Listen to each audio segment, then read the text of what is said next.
Peace, peace, peace, peace, peace. Welcome to the midweek live stream. Wooga, wooga. Oh my God, you guys. Hi. Wait, is this thing on? Is this thing on? Hi, everybody. Hi, Heaven. Hi, Jocelyn. I know it's a very weird time to live stream. Hi, Buy Your Fashion. Michelle Marshall says, I wanted to say hi. Hi, sweetie. Hi, Kari. Hi, Beverly. Crazy Cat Lady Joe. Maka. Dorcia S. Jenny Young. Hi, how's it going? Hi, Beverly. Hello. How's it going, everybody? I know it's a weird time to stream. Hi, Nectarine Man. Like, I know it's kind of a weird time to stream, but I thought, you know what? It's the green screen, y'all. Let's do a stream also for that is like super, super early friendly for the UK and Europe. We'll go. But then I was saying, yeah, breakfast in Europe, I was thinking. But then I was thinking, oh, hold on a minute. Maybe people cannot watch early in the morning because they're at work.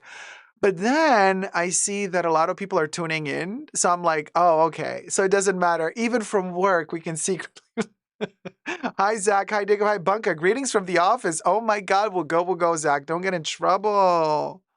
Cha. 3:38 here in Texas is Beverly. Good. So for you, darling, it's a late night show, which is also fabulous. I mean, nothing better than, if you're having a little bit of insomnia and the Fashion Bunker is live. Because, honey, let me tell you, listen, Linda, fashion never sleeps, okay? The fashion business never sleeps. The scammery of the fashion industry never sleeps. So, we'll go. We stream when we stream because that's how fashion do. We are either fashionably late or fashionably early, honey. Hi, Heaven. This is my new menopausal wake-up time, 4:39 a.m. Way to go, Heaven. Hi, Johnny. Insomnia, you too. Yeah, I'm a big insomniac as well. Working with headphones anyway, says Zach. Oh, boy. Hi, Emotion Engine. Hello. Hi, Kari. Kari said, hi, Zach. Hi, Paolo. How's it going? So, oh, man. Okay. A lot of things happened thus far. Oh, bonjour de Lyon. You're in the Lion. Wait a minute. Lyon? Well, then no insomnia for you. Then it's really early in the morning for you. If you're in France right now, then we're going. Then it's like what, 10 a.m. for you? Like 10, 11. You're perfectly fine then. Like great time for breakfast. Anyway, I just wanted to say a couple of things. Wait, hold on. What's Leon, they channel Emotion Engine. Oh my God, okay, you guys, we only have 32 likes. Like, come on, we got 100 people tuning in already, even though we're streaming at the most ridiculous hour. I don't think any other human being is live streaming at this hour except the Fashion Bunker. So do me a favor, please, and thumb up the live stream so that YouTube can kind of push us to new horizons. 33 likes, y'all. 33 likes. Yes, Heaven, Dacob is spilling tea in the AM. Also, Heaven, sometimes I stream like Thursday because I know you were confused at the beginning. You're like, wait, is it Wednesday or is it Thursday? I've been streaming Thursdays for the past few weeks. It's just always something happens. It is what it is, you guys. Bear with me. Right now, my rhythm is all over the place. I'm like a chicken that is laying eggs and I don't know where the nests are. Wow, that's a comparison. Oh, how naturally of me. Hold on. Oh, look at me, all nature. Oh, look at me, all. You know what I mean? Very nature. Oh, this isn't green. Why is this hitting the green screen? The poverty. Hi, Lars. How's it? Grüezi from Switzerland. How's it going, sweetie? So we have our little Claudia Schiffer for a Chanel moment. Very natural, very nature is my word du jour. I'm thinking morning dew. I'm thinking a drop of honey imbued in milk and massaged on the forehead. I'm thinking clear skies, bubbly waters. I'm thinking massage early in the morning on the temples only. Then I'm thinking manicure by 10 a.m., darling. Pedicure 11. I'm thinking masseuse by noon. Little tiny light lunch by 1 p.m. And then I'm thinking tennis courts. I'm the one sitting and watching the tennis, not playing. You know, I'm thinking the players better be sweaty and wearing almost nothing. And then I'm thinking a little knick-knack, a little snack by 3 p.m. That's what I'm thinking. Nature, darling, nature. There you go. So that's the vibe. Hi, Angie Unboxing. You see, good. So I'm actually streaming at a time where some people cannot catch the stream. So now that usually cannot catch the stream, today you can catch it. Okay, I'm happy that we can have some flexibility. I know it's not the best for the algorithm though, because like you're like doing, you know, the algorithm is like, wait, hold on a minute. Aren't you supposed to stream at this hour on a Wednesday? You're teaching the algorithm. Well, now I'm teaching the algorithm that I stream when I stream. Okay? Thank you, algorithm. We love you, algorithm. Oh! Thunderbolts and lightning, very, very frightening for me and you because we are releasing the Halloween Fashion Bunker Limited Edition merch. Limited edition, available only until October 31st. Bring we home have the bacon. Beware price increase, then we got the luxury socks. We got Fry Me to the Moon with the bacon bats and the butter moon. We got the Boogo Boogo, Bubbles dressed as a ghost, Woogo Woogoing in a Boogo Boogo outfit. The price increase, beware sirens are calling. And of course, what is scarier on Halloween night for us fashion aficionados? What is scarier than a price increase? So the sirens are warning us of the price increase. But they're also hypnotizing us, as sirens do before they eat ya. They're hypnotizing us into accepting the price increase. Because at the end of the day, we always do. Oh, the poverty. So there we have price increase, beware sirens. And then we got the luxury socks. Now, I have a couple of them. I ordered some samples. Luxury socks is gorgeous. It has several meanings, as one would imagine. First of all, nowadays luxury is dead, so it sucks. Luxury is really just whatever. But it also sucks you dry of all your money. You see? You see? You understand? You see? You see what I'm saying? You see? So, and look at the details here. The gore, honey. Ah, the fawns, honey. They're giving. And then Fry Me to the Moon. Of course, we had to turn the Baconator into bacon bats.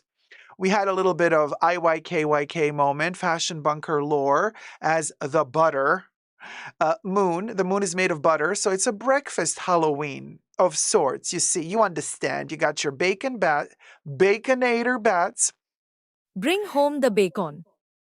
Thank you. And then you got your butter moon. And of course, we're used to seeing Chanel do their lazy ads every Christmas. Fly me to the moon and get yourself a bottle of Chanel No. 5. So we built in a moon there. And of course, the little song Fly Me to the Moon has become Fry Me to the Moon. Okay? We'll go.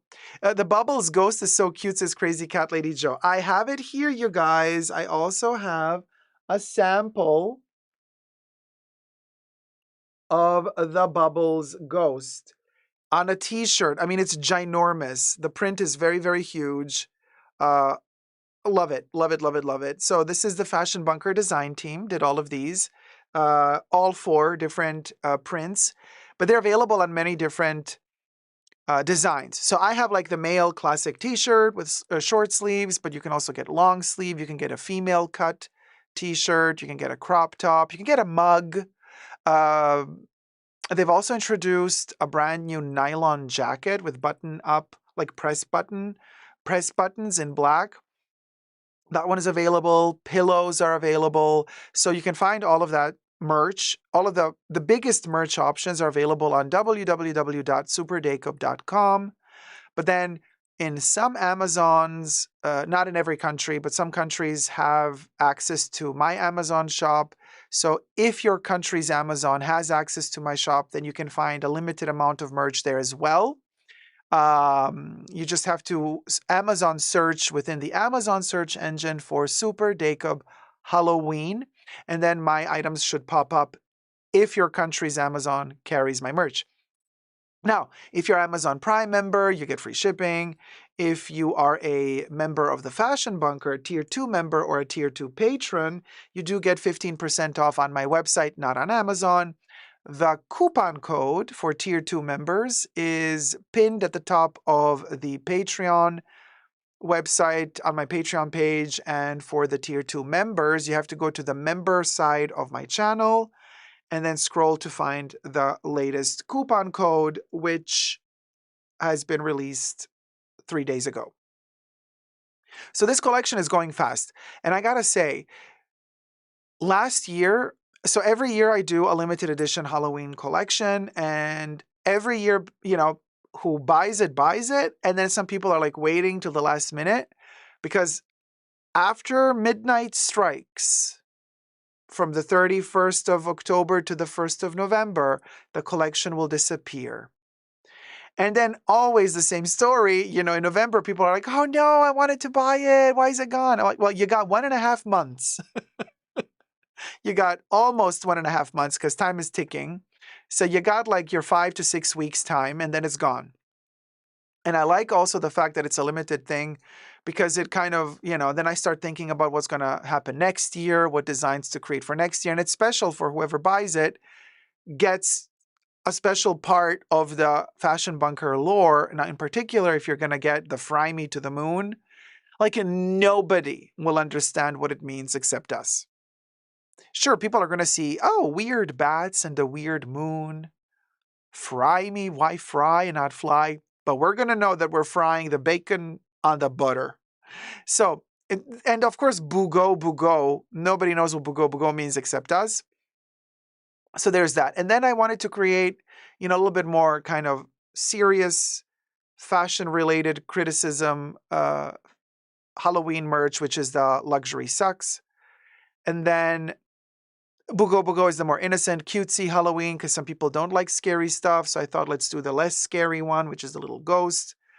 And then the sirens are more of like a critique to fashion, but with an aesthetic that goes very much back into, those sirens are done in an aesthetic that could be 30s movie poster vibe, but it could also be like 50s, mid 50s style. So it's going a little bit mixed with Americana, but then also old school Hollywood, especially old school Hollywood horror movies. So that's how the sirens were born as an idea, because also to reference a little bit Totally Dacob, which is my pop culture channel. Subscribe to Totally Dacob, by the way. I'm posting a video a day at the moment. It's insanity over there. It's insanity on Totally Dacob because I'm posting Halloween vlogs on a daily basis. And over there, you basically get to see all the pop culture stuff, the movie reviews, all the references. Oh, somebody bought a bugo long sleeve. Thank you so much, Anonymous. So there you have it. So that's a little bit kind of an explanation for you guys to understand also how the merch was conceived. A couple of years ago, the Halloween merch was also very much perfume inspired because of my perfume channel. We did not do that this year, but for the people who love the perfumes and Halloween, a couple of years ago, there was a jack-o'-lantern perfume bottle, pumpkin design. That was, I think, was that 3 years ago already? 2021 or 2020. Yeah. That was the first time we did Halloween merch. So it's been like 3 or 4 years now that we've been doing these limited editions. And it's a lot of fun. And just also a way to kind of laugh about all the sadness in life, really, at the moment. IYKYK. So there you go. That's what's happening here. How is it with you guys? I don't know. Nobody's writing. Sum up the live stream.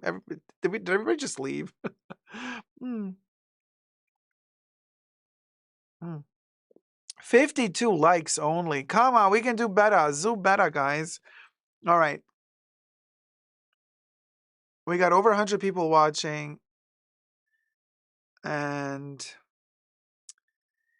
I want to tell you about this dream that I had last night. It was insane. The Journey t-shirt. I know, right, Zach? Together with the Journey t-shirt. But the Journey t-shirt is not a limited edition. Oh, Kari, you're cooking? What you cooking? Good looking. Can we join in? I'm getting a little hungry. I'm peckish. So I had the weirdest dreams, you guys. Okay, I'm gonna make it really short. Maybe somebody can interpret dreams, but I'm gonna make it very short. So one dream I had just last night. I know, heaven, yeah, insanity. I was in this huge hotel, and the hotel was like a airport. So it's super bizarre. People were rushing through these endless corridors with their luggage. All the corridors had carpet. Oh, curry, fish, Belgian fries, and broccoli. I'm there, honey. I'm flying over right now. Right now. Oh, Naru. It's the eclipse corridor. Dreams are wild. Oh, thank you, my dear. No, really, thank you, because Naru, I kid you not, I thought I was going crazy. You guys, I thought I was going crazy. I have never had such intense dreams like this last night. Let me tell you, I had two dreams. The first dreams, oh, I love you too, sweetie. Well, thank you so much for telling me that it's the eclipse corridor, because I kid you not, I thought I was going crazy. Okay, so in the first dream, I'm in this hotel, and I don't know who booked a room for me or if I booked a room. And then there's my acquaintances, people I know, whatever. We're not going to get into the detail who, what, when, where, why. But anyway, several people were staying at the hotel. Everybody had their own room. And long story short, my room is on the first floor, and on relatively small room. My bed, in one part of the dream, the bed is on the opposite side of the window that's facing the outside of the hotel. And then in another sequence of the dream, my bed is close to the window facing the outside of the hotel. Very bizarre. So the room keeps shifting and morphing. Oh my God. So from my window, I see the ocean, and that's all I see. Literally, the hotel is on a cliff, and there's only ocean in front of me. There's no earth, okay? On the other side, there's a little tiny garden that's just made for my room, because I'm on the first floor, and then all of the huge sides of the hotel are kind of on the two sides of this tiny little courtyard with small grass. There's no bench outside, nothing. It feels like prison. So I don't go out there. Oh, Anonymous bought a Fry Me to the Moon mug. Thank you so much. And then, oh, Zach, really? Yesterday and today, 5 times woke up during the really drama dreams. Now I know. Wow. Naru, really, thank you for this, because I was going nuts. So listen to what happens. It's getting crazier and crazier. So I have to rush out of the room. A lot more happens in the dream, but I just want to get to the point that is the pivotal point. I'm rushing to get out of the room. I realize that underneath the bed, the cleaning people have not cleaned in months. Dust balls, socks of other people, underwear from other people, shoes from other people, plastic packages disgusting. I go to the bathroom to get ready. I got a haircut in this dream. I don't remember when, and I got a bob haircut. But then when I look in the mirror in the bathroom, I have my buzz haircut from 2017, the one that I did myself, just shaved on the sides. So I had 3 haircuts, and I was missing my long hair in the dream. And so I'm getting ready, and I'm looking in the mirror, and this is really important, you guys. Somebody help me out. Maybe Heaven, you know. Hi, Tribby. I don't know. Well, maybe Heaven, maybe you know, or maybe somebody. Hi, Robbie. So anyway, I need the name of the mirror. Hi, Sasha. I finally caught a live show. We'll go. Hi, Capito. You know when? Okay, so mirrors can be flat, but there are those mirrors that are etched on the sides.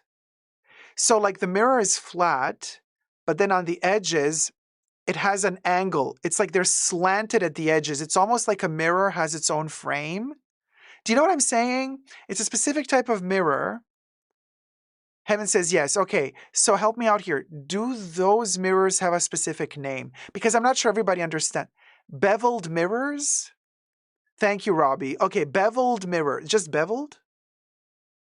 Oh, Emotion Engine says chamfered? Is that the name of them? Because I knew they had a specific name, but I wasn't sure what name it was. Chamfered or chamfered? Is that the name of those mirrors? Okay. Well, so beveled. Okay, y'all. So the edge is beveled. Now, you know, has anybody ever looked into a beveled or chamfered whatever mirror before? Because what happens when you look in those mirrors, so the frontal flat part, you just see your reflection. But if you look at the beveled side, because it's at an angle, you see a reflection of some other angle of the room. Usually that's what you see. Exactly, you see multiple reflections. So here's where the shit goes down, okay? Here's where the shit goes majorly down. I'm already anxious in this dream because the room is dirty and I have to go somewhere and I don't know if I can find the place and I have to leave my room. And as I'm getting ready, exactly, Heaven, the many sides of Dacob, I look into the mirror and I'm getting ready, washing my face. And with the corner of my eye, I see the beveled side of the mirror. And in that reflection, I see myself in the room behind me, literally reliving everything I just lived in the dream all over again. So I see myself in the now, but in that beveled edge, I see myself from like half an hour ago. And I'm repeating the same stuff from half an hour ago. And I look at and I turn to the side and I see myself in the room and I'm like, what the is going on? So of course I get a heart attack. I mean, it was insanity. It felt so real. I rush into the room, and this is now the Dacob with the shaved short hair. And I'm talking to myself and I'm like, Dacob, is this you? I'm like trying to see if it's me or if it's not me. I mean, and he stops and he just kind of lifts his head and looks at me in silence. And I'm like, Dacob, can you hear me? Can you hear me? And he just walks through me and keeps doing, and everything is moving so fast. He's like shifting through the room, like time, like on a time speed loop, like boom, boom, boom, boom, boom, boom. And I'm like, what the hell is going on? And I'm like standing in the middle of the room while this other me is repeating all the actions that I was doing half an hour ago. Okay, and then all I could say is, stop. I said, I'm going to leave now. There's something I have to do. Do not leave this room. And I'm telling him this, but he's not reacting to me. I don't know if he hears me. I said, it's really important that you don't leave this room. You have to stay safe in this room. I will be back to get you. And then I rush out. And now I am lost in these endless carpeted corridors of this hotel, which is an airport. Hi, Aish, by the way. And I'm looking for this other room, which I cannot find. And long story short, I get lost and I can't find the room, and then I wake up. I wake up with a terrible headache. Naru says, by the way, mirror is literally what the eclipse is about. Mystical insights and spiritual things. There was also a specific star involved. Wow. Wow. Holy moly. Heaven, I've had a terribly tough year. Yeah. Tough year. Yeah. And you don't know who you are anymore. Possibly. Oh my God, Dago wants something from his past because the present is so uncertain. Possibly. But then, okay, I wake up, I go eat a banana and some strawberries, and then I go to sleep again. And this is when I'm supposed to live stream, okay? But you can imagine my psychological state plus the headache. I was like, man, let me try to sleep this. Let me sleep this off before I stream. I fall asleep again. Now, the second dream begins almost instantly. This never happens. Like, it is so rare to have such intense dreams like this, back to back, like one after the other. Hi, Nata Dita, how's it going? Kimchi says, a diva's nightmare. Okay, in this second dream, I am in another apartment room. I've traveled somewhere else. And I am in a room, so it's two people plus a third person comes by to say, oh, I'm in trouble. I need some help. I'm breaking up with my partner. He betrayed me, blah, blah, blah. And this is a Chanel store manager in the dream. Okay. But anyway, she was like so sad. And I was like, oh my God. Okay. Yeah. Stay here. So she's on the couch. I'm on the floor on a mattress. Anyway, there's a few people in the room. And I'm trying to sleep in the dream. And again, here's these levels. So I am sleeping, dreaming that I am sleeping. And behind me is a plant. So I'm on this like mattress on the floor because we're all like jammed in one room. And then we love YouTube. We love the YouTube algorithm. Birkin Chanel. Thank you, YouTube. Thank you, algorithm. Thank you. And I have like a vase, like a planter with a plant growing out of it, like a monstera or something.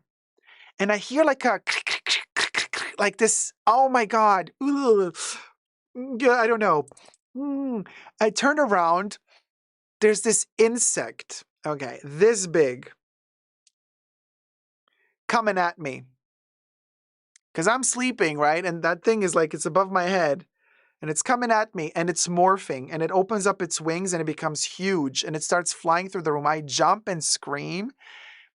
Now, the store manager is still sleeping. She's not reacting at all. I'm trying to figure out in that moment, I look back towards my bed and above my pillow, between the pillow and the planter, is a spider web, a freshly made spider web with a spider this big in the spider web. And the spider had a skull on its back, a literal skull, not your Black Widow spider that has a red thing. No, this thing had a white skull. I freak out because now there's also a spider in the room and it's like above my head. Jeez Louise. At that point, another creature appears, like a centipede or something, that starts morphing into a tiger and starts flying through the room. And all of these animals are nothing is biting me, nothing is really hurting me, but they're all kind of flying towards me. And I'm trying to blow them away from me. And then I woke up. These are the two dreams I had, like just like this morning and last night. I kid you not, I am exhausted. And I thought I'm going crazy because by the time I woke up from the second dream, I thought to myself, okay, wait, where am I right now? What the hell? Like, where am I? What is going on? So I had to calm down and Police and Fruit got me. How's it going? Says, I also dream of being on the open rooftops of skyscrapers. The fear I feel when I've looked over the side of them is real. Ooh, I know that feeling. Qatar says too much Halloweening. Well, we are getting close to the 31st, which is kind of, where the different realms are closest to each other. So this is the season to get so psychologically deep. Dream walking is so tiring. Oh my God, it's so exhausting. DMT says, ChatGPT is good for dream interpretation. It picks up on all the symbolism really well. Oh, really? Maybe I should ask what it is. Kim G says, put the wine down. I don't drink, so no, it wasn't the alcohol. Heaven says, wow, okay, well, I mean, I drink once in a blue moon, but I haven't been drinking alcohol in weeks. Dreams can be so vivid, it feels like you were awake all night. Yeah, it's insanity. Insanity. Hi, Kate. How's it going, Kate Moore? I sleepwalk, says Heaven. It sucks. It just started past 2 years. You feel stuck and are worried. Oh, man. Oh, of course we're worried. Kate says, according to Jung, you should be very careful to whom you're telling your dreams, because you open up unconscious side, the very sensitive and vulnerable side. I mean, of course, we're worried. Um, so yeah, I see what you're saying.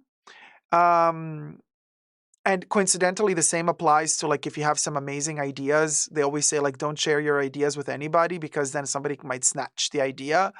Or like don't speak out your idea out loud because then it's in the cosmos and some other person in their mind can capture that thought and have the idea after you, but then execute your idea before you execute your idea, or they just take credit for your idea.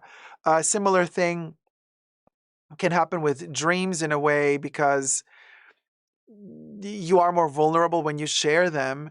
But I don't know. At the same time, I feel like the side that open up to the whole other side and world of you, not only to you, but to the others who can see through and use it against you. Um, uh, this is really hard to explain, Kate. But let me try. Okay, we got 70 likes. Let's get to 100 likes, people. Yay. Thumb up the live stream. Thank you so much. Hi, Asaf. But also some people can reflect you something you can't see. Exactly. Uh, Naru says, I love that here in the Fashion Bunker, we also discuss spiritual, deep things. I love that too very much. Super important to me. So, Kate, let me just explain to you.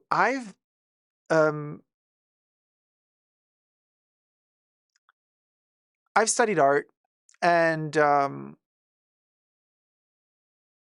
I think no other field that I've been working in my life has hurt me more than the art world. Okay.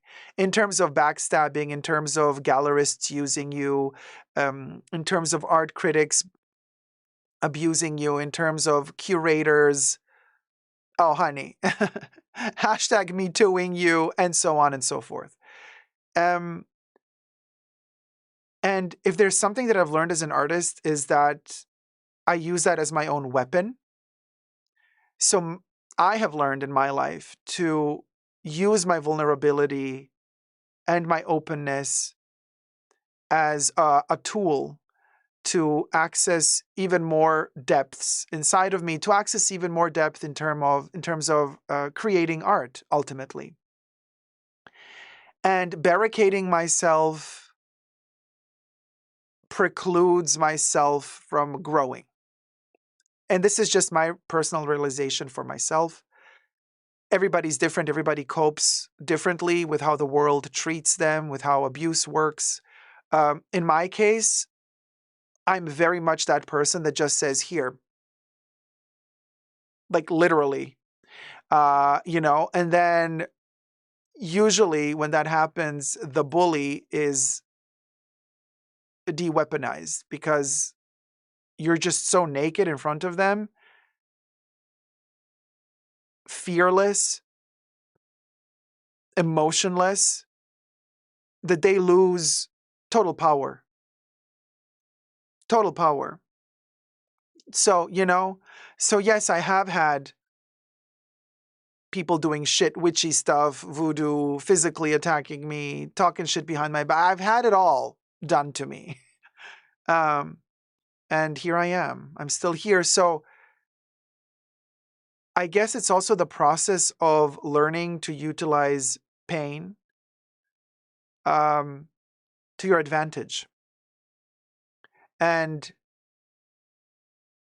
oh, thank you, Caroline Steele. Hi, Dacob. Love the red check shirt. Thank you. Thank you. So that's why I say, better to see if there are enemies out there. You tell what you dreamt of, and that dream turns into somebody's attempt at weaponizing it against you. Well, good. So we haven't wasted too much time. We're realizing sooner than later that there is a rat somewhere in our midst. And the sooner we know that, the sooner we can get rid of the rat. So it's a form of cleansing, is what I'm saying. This approach to existence,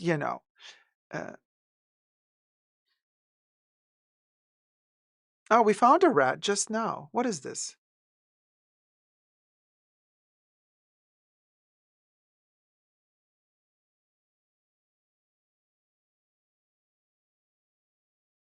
Oh my God. Some cryptocurrency bro. Might be a scam though. No, but he commented. Okay, I just noticing. Where was this? Was this? Oh, this is on Twitter? Cha. Somebody commented on Twitter on September 14th. Some crypto bro, could be a scam, that probably is a scam, says Richard Hart sassy cross-dressing brother Super Dacob says that the luxury brand market is collapsing. Cross-dressing brother? The personal luxury goods market dropped between 1% and 3% in the first quarter of 2024. Okay, they're trying to sell some crypto bullshit. And they're using my video to sell. 15 seconds of my video they're using. Wow. Well, is there any way I can report this? What the fuck? There you go. You see, I'm telling you. People hurt me all the time. So this just happened on September 14th, and I just found it now on Twitter. It just popped up. Maka says, in the words of Madonna, the most controversial thing I've ever done is to stick around. I completely agree with her on that. Twitter is, I hate Twitter too. It's so bad. So bad. So bad. Oh, wait, he has a YouTube channel. He has a YouTube channel. This douchebag has a YouTube channel. How many subscribers does he have? 5,000 subscribers. This douchebag actually has a YouTube channel. And he's talking shit about me. Wow.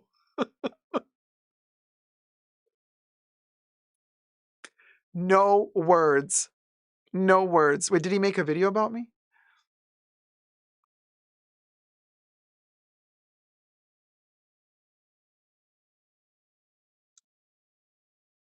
He linked like 10 seconds of my video on Twitter. Cross-dresser bro, he calls me.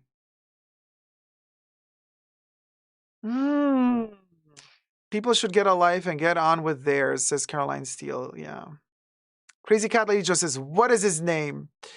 On YouTube, let me see. Oh, it's all green. I can't lift it over. Money Gang Crypto is his name on YouTube. And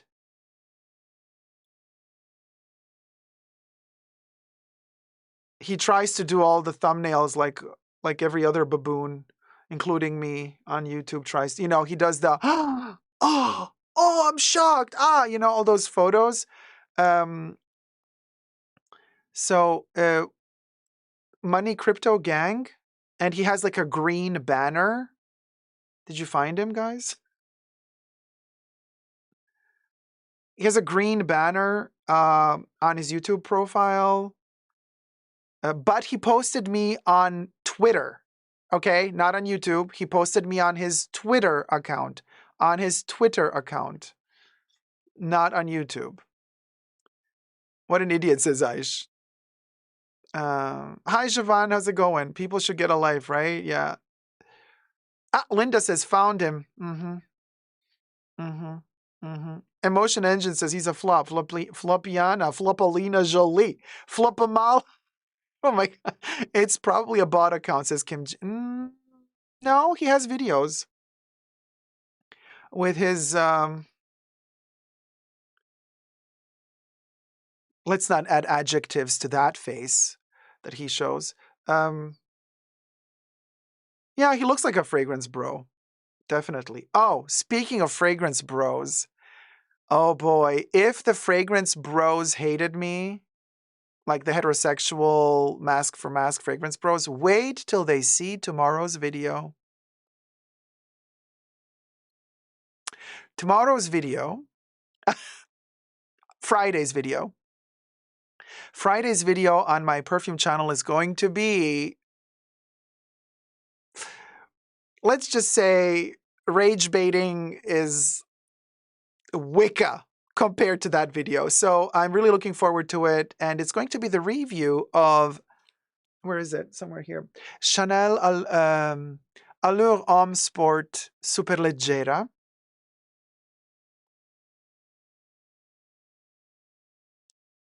Not Adidas, fragrance brows. Yeah, exactly. And he sounds like he belongs in a crypt other than crypto, says Sasha. Oh, the puns. Hi, Zara VR. How's it going, sweetie? Jocelyn says, I'm so excited to see the response to it. So if you are a tier 2 member, you would have already seen me film it because I filmed it in the pre-show last Saturday, the review, and everybody in the pre-show was kind of shook. Everybody was like, Dacob, this is intense. Everybody was like in the pre-show, oh boy, you're sassy in this one. Hi, here I go, Jen. Good morning. Good, thanks. I hope you're well. Oh yeah, no, I'm good, Zara. Thank you. I hope you're well too. Yeah. Kate Moore says, I'm excited to see the review. Fragrance blows, says Ultra Supra. That's a good one. Oh, thank you, JLB. JLB says, thank you for finding the energy to stream today. Sandra says, just saw his post on, you saw the post on X, Sandra. There you go. You see what I'm saying? And what was it? September 14th, right? It says on the post. I'm telling you, I'm not inventing anything. Like this shit is really happening, okay? On a daily basis. Thank you for subscribing. I love the buffalo plaid. Thank you, Linda.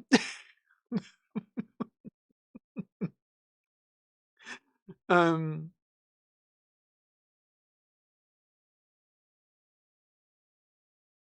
wait, I forgot. What was the Yeah. Yeah, also, yeah, wait, what was there was another comment that I got. You guys.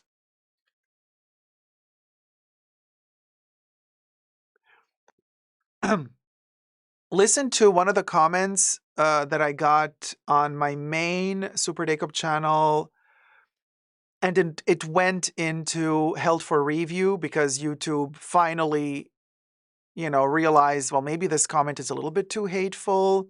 The comment comes from a person called Augusto Jose Ramon Pinochet Ugarte, savior of Chile. Might I say savior of Cha? He commented, how did this sodomite show up in my feed? Barf.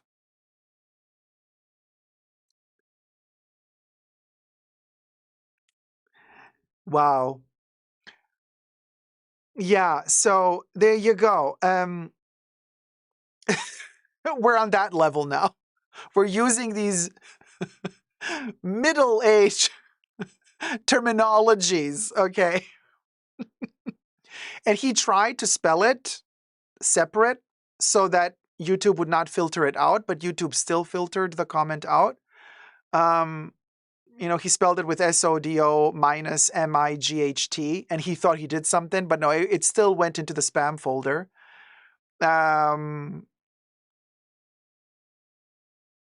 Caroline says, wow, that's really extremely bad. Very bad. Yeah, very, very bad. And, oh, really, Siobhan? Pinochet has come up in another chat you follow? Sandra Callie, I'm telling you, Cha, savior of Cha. So it's been a journey.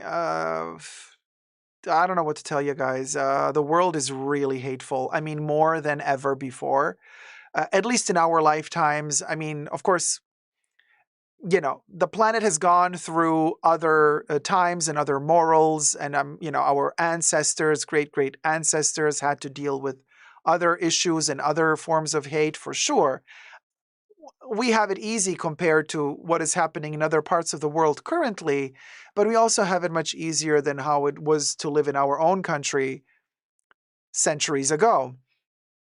So I want to say, I'm grateful that it's still better than how it used to be. And being a 237-year-old vampire who has lived through the Inquisition, I would know. Ultra Supra says, I'm shocked there's no Pinocchio in that name. It's a full moon every day, says Kate Moore. Period. Dacob, I don't know how you put up with all this crapola. Listen, Linda. A lot of philosophy, a lot of detachment, emotional detachment, a lot of perfume consumption, and also a lot of escapism, like escapism in the forms of watching movies you love, reading books you love, decorating for Halloween. There's also a reason why many people love Halloween. Hi, Vel. Hi, Quinn's on the train going home from work. Oh, I hope you had a great day, Vel. The homophobia,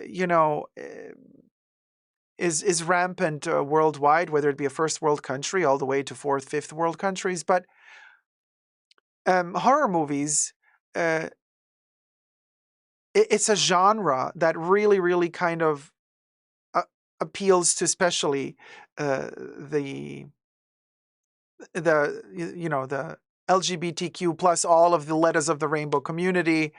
Naru says, Dacob, you're amazing. I've been following you for a couple of years, I think. Oh, thank you, Naru. Thank you so much. And horror movies to many people are scary. To us, to most gay people, they're not really scary. They are a form of blissful escapism and redefining yourself through survival techniques, basically. Because in every horror movie, there is that final girl or final boy, there's that person that survives, and there's a big threat, and many people perish under the threat. And you have to find very creative ways to survive in a horror movie. And this is how gay people survive. We find creative ways to survive as a minority in a very, very aggressive society, in a society that is very mean towards, for the most part, towards homosexuals. Val, you just missed a whole homophobia conversation. Maybe better that you did, because anyway, you can rewind and watch it later if you want. But and you know what the craziest thing about all of this is? That all of those, like, the Christians calling for, oh my God, you're gay, you're gonna burn in hell, okay. Well, isn't it funny that the Pope himself in the Vatican told all of his priests in the churches of Italy to go ahead and wed and marry and wed two men or two women? So the Vatican itself, thanks to the new Pope, is opening up to homosexuals, and the Vatican itself is saying, we're embracing it. There's nothing wrong with being gay. A dear friend of mine from Italy just got married a couple of months ago with his then boyfriend, now husband. He got married in Italy, in a church in Italy, in a Catholic church in Italy. He got married. So, what I'm seeing here is that the Vatican is evolving. It's advancing. This new Pope is really helping a lot. But a lot of these other countries, these third world countries, that are sparse around the globe, they're going to need decades to catch up with what the Vatican is actually doing right now. They're going to need decades to catch up with the fact that the Catholic Church is actually completely embracing homosexual couples and they're wedding them.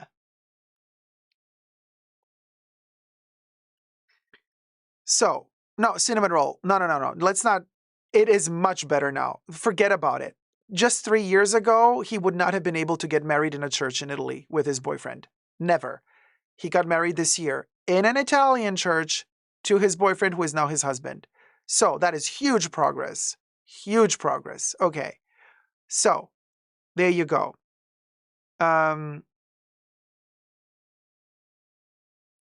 Period. Okay. So I'm like, if the Pope himself is like being like, let's go for it, let's go for it. Everybody be happy, love who you love, embrace who you love, spend your life with who you love, independently from their gender. Well, if the Pope is saying it, what is some Pinochet douchebag from some village in the middle of the Pampa? Why is that person not hearing what the Pope is saying? While he is humping his cousin or sister, and giving birth to inbreds, okay, who are also going to, with their 2 teeth and probably 3 eyeballs on their butthole, going to grow up also not knowing what the hell the world is all about. Most luckily. Most luckily. Incestuous beings, Mr. Pinochet. Here's to you, sweetie. Cheers. Not the sister. Yes, Mel, the sister. It was the and there you go. And then we found out it was the sister all along. All along.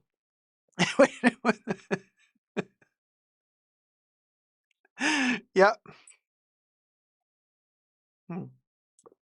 And when she was not there, the goat was there. Okay. And when the goat wasn't there, the pig was there. So there you go. Now you know. Now you know. Now you know what sort of fun this dude is having. Sandra Callie says, the country Georgia just banned pride parades and public displays of flags, also censorship of LGBT topics in films and books. It's wild. I know, it's disgusting. And I'm saying how funny all of this is, given that these people claim to be Christians, and there you have the Pope, who is the most major exponent of Christianity in the Christian world, saying it's okay to be gay. It's okay to be gay. Gays can get married in a church in Italy now. But Georgia, okay, Georgia is banning topics with LGBT, movies with LGBT topics. Yeah. I mean, Georgia would probably also love to go back to cotton plantations, but hey, let's stop them in their tracks and let's not let them ever get there again. Ever. Ever. Ever get there again. Ever. And speaking of slavery, I want to talk to you about a serious issue. There's a topic we're going to film today. And thumb up the live stream while you're at it. We only have 91 likes, guys. Oh, Siobhan says, well, there are a lot of people who don't like the Pope for that reason. You can't be a Christian and not like the Pope. Then you're not a Christian. Then you're a fake Christian. You see what I mean? So, you don't like the Pope and you're Christian? You're not Christian. Period. Game over, game over. Then you're a phony. Phony baloney. Hi with love. How's it going? So, here's the thing. I completely agree with you, Ultra Super. The world is always a better place when more diversity is allowed. Period. Oh, hi, Terry. Good morning. Oh, man, I hope you didn't wake up. How's it going, sweetie? With love. Hey, hello, Dacob and Bunker. Hi, with love. Hi. Yeah, for Blake's wedding, Kari. Yeah, exactly. The plantation. We'll go. No, okay. So we're gonna do the first topic, you guys, and it's really sad. Okay. But it is fashion related, and people are waking up. People are finally waking up, and they're standing up to the oppressor. And we're going to do this topic. Oh, and by the way, speaking of, Terry, my love, thank you so much. Teresa McGuire donated $70. Hold on. I spilled some powder. Let me just put it all on. Okay. And Terry's moving into the spooky bunker. There she is. Terry, we're moving you into the center again. Unless you prefer to go somewhere else today. I want to say, just woke up. Good morning. I hope you're feeling well. So today we're going to give you a little pumpkin next to your name. Oh, it's a smiling pumpkin, but I messed it up. It's a little tiny pumpkin next to your name. No, Terry's like, nope, that's my spot. All right, Terry. Terry is going into the central loft. Hold on. There she is with the pumpkin. Terry just moved in. The party can get started. If you wish to also move into the spooky fashion bunker, you can tip your host here or at the top of the chats, left or right, depending where you're chatting from. You can also get your link ready and move in to the spooky mansion. All right, you guys. Thank you so much, Terry. Mwah. Oh, also, to celebrate that Terry woke up, look, I got this. Remember on Totally Dacob, I'm doing the vlogs like Halloween hunting, and I did Michael's just yesterday. We did Marshall's, Home Goods. We did CVS Pharmacy, IKEA, Burlington. Oh my God, like we've done so many. And in Target, I found these really, really cool,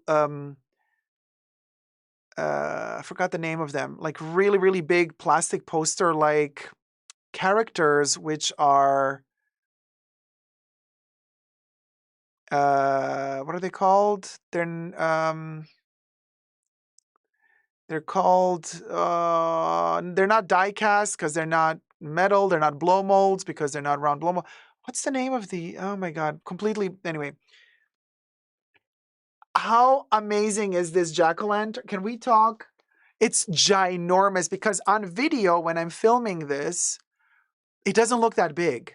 It doesn't look that big, but actually in hand, it's huge. Like when you see it, I mean, this thing, you can like hang it up on a wall here or on curtains or just put it on the floor somewhere.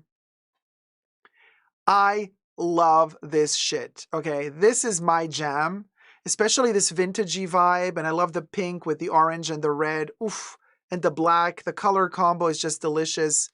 And what are they called when they make these pressed plastic? They have a name, you guys. Oh yeah, here I go, Jen. I also have an at home, and I have to go film there as well. And then of course I gotta also film. I mean, we still have like 1.5 months to go till Halloween, so I have a lot of stores to film in still that are lined up. What's it called when you press the plastic in? Vacuform. Vacuform plastic jack-o'-lantern. It is ginormous. Love it. Love it. Love it. Love it. Love it. Okay. So anyway, 'tis the season to be spookily jolly. The color is amazing. And it was $10. And I mean, if they don't sell out of them by Halloween, maybe they're gonna go on sale, hopefully. Then we can get Brenda more. donated $10. Thank you so much, Brenda. Good morning, my dears. So happy to be live with you. Hope I have not missed much yet. Oh no, you're good, you're good. We're gonna move you into the house, Brenda.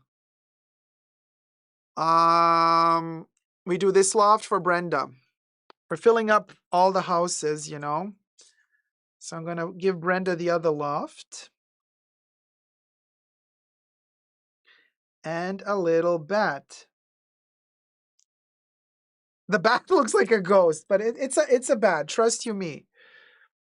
So this next topic that we're gonna do together is about fashion and the fashion industry in Italy. But trust you me, it's not just about Italy. It encompasses a lot more than just Italian manufacturing. Brenda moved in with a bat. Ooh, next to Terry. Party, party, party. Okay. Jenny. Jenny Young donated $20. Hold on. Spooky party time with the fashion bunker. Loving the Halloween vlogs on Totally Dacob. Oh, thank you. So Jenny, let's move you here with a ghost. Okay, Jenny's moving into the third mansion.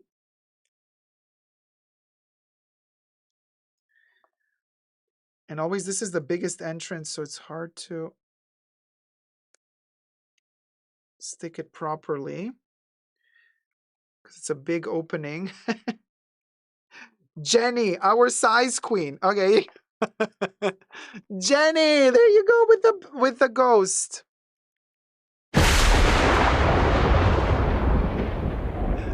Woo. Look at us filling up the buildings. Spooky time, spooky time. So,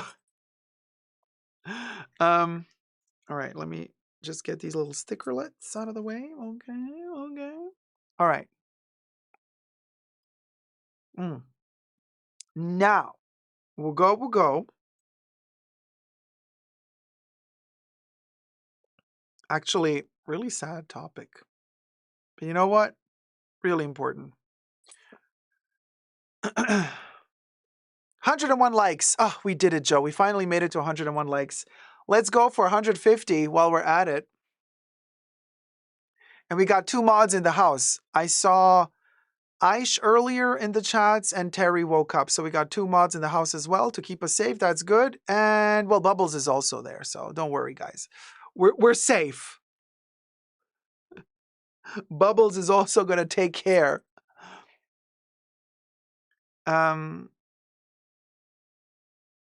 Okay, let's do this.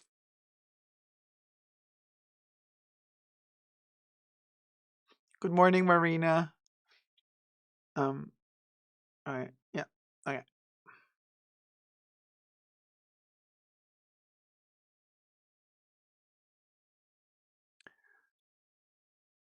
Hi, everybody. Dacob here. Welcome back to the Fashion Bunker. Today, we're going to talk about the end of luxury in a very, very brutal way. The workers are starting to stand up to corporate greed, corporate injustice.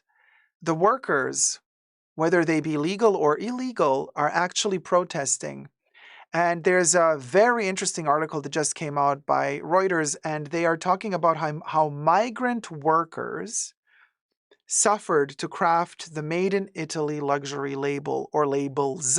Now, don't forget, we already done a topic many months ago about how Dior in Italy has been placed under, I call it a judge arrest, because the government took over the coordination and control and overseeing what Dior is doing, LVMH being the owner of Dior, in terms of production in Italy, because they were caught working with a subsidiary that was producing manufacturing bags for them for a very low cost, where then it is very questionable how are the conditions for the workers and how is the quality of these bags possible if they sold a bag to Dior for $53 or euro, and then Dior would upscale and upsell them for 2,600 euro or dollars.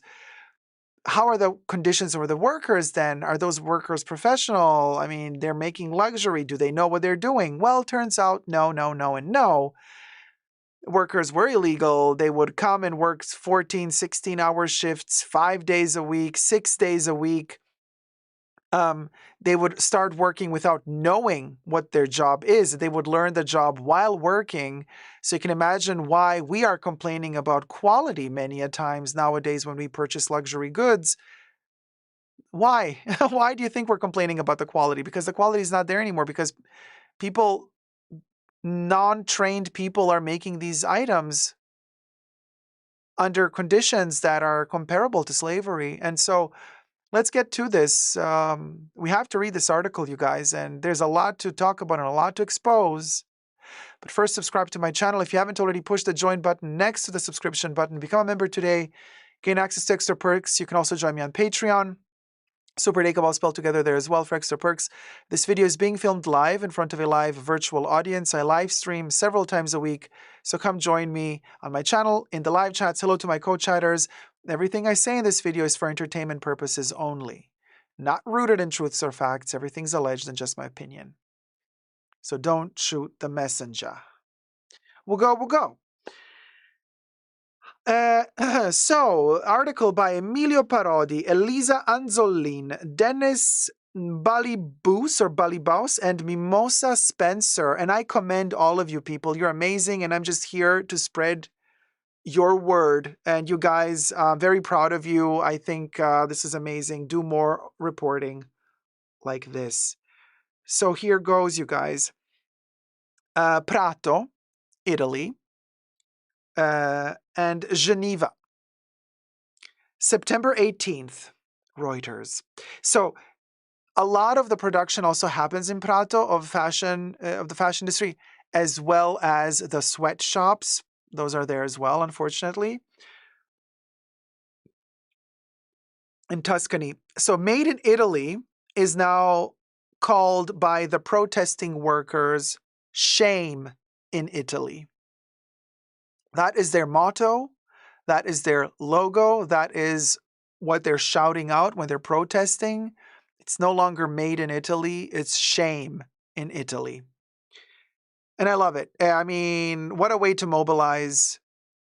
A handful of migrant laborers who had traveled from Italy's famed leatherware region, Tuscany, chanted last week in Geneva outside of the flagship store of luxury accessory maker Montblanc, holding placards with the slogan, "Shame in Italy."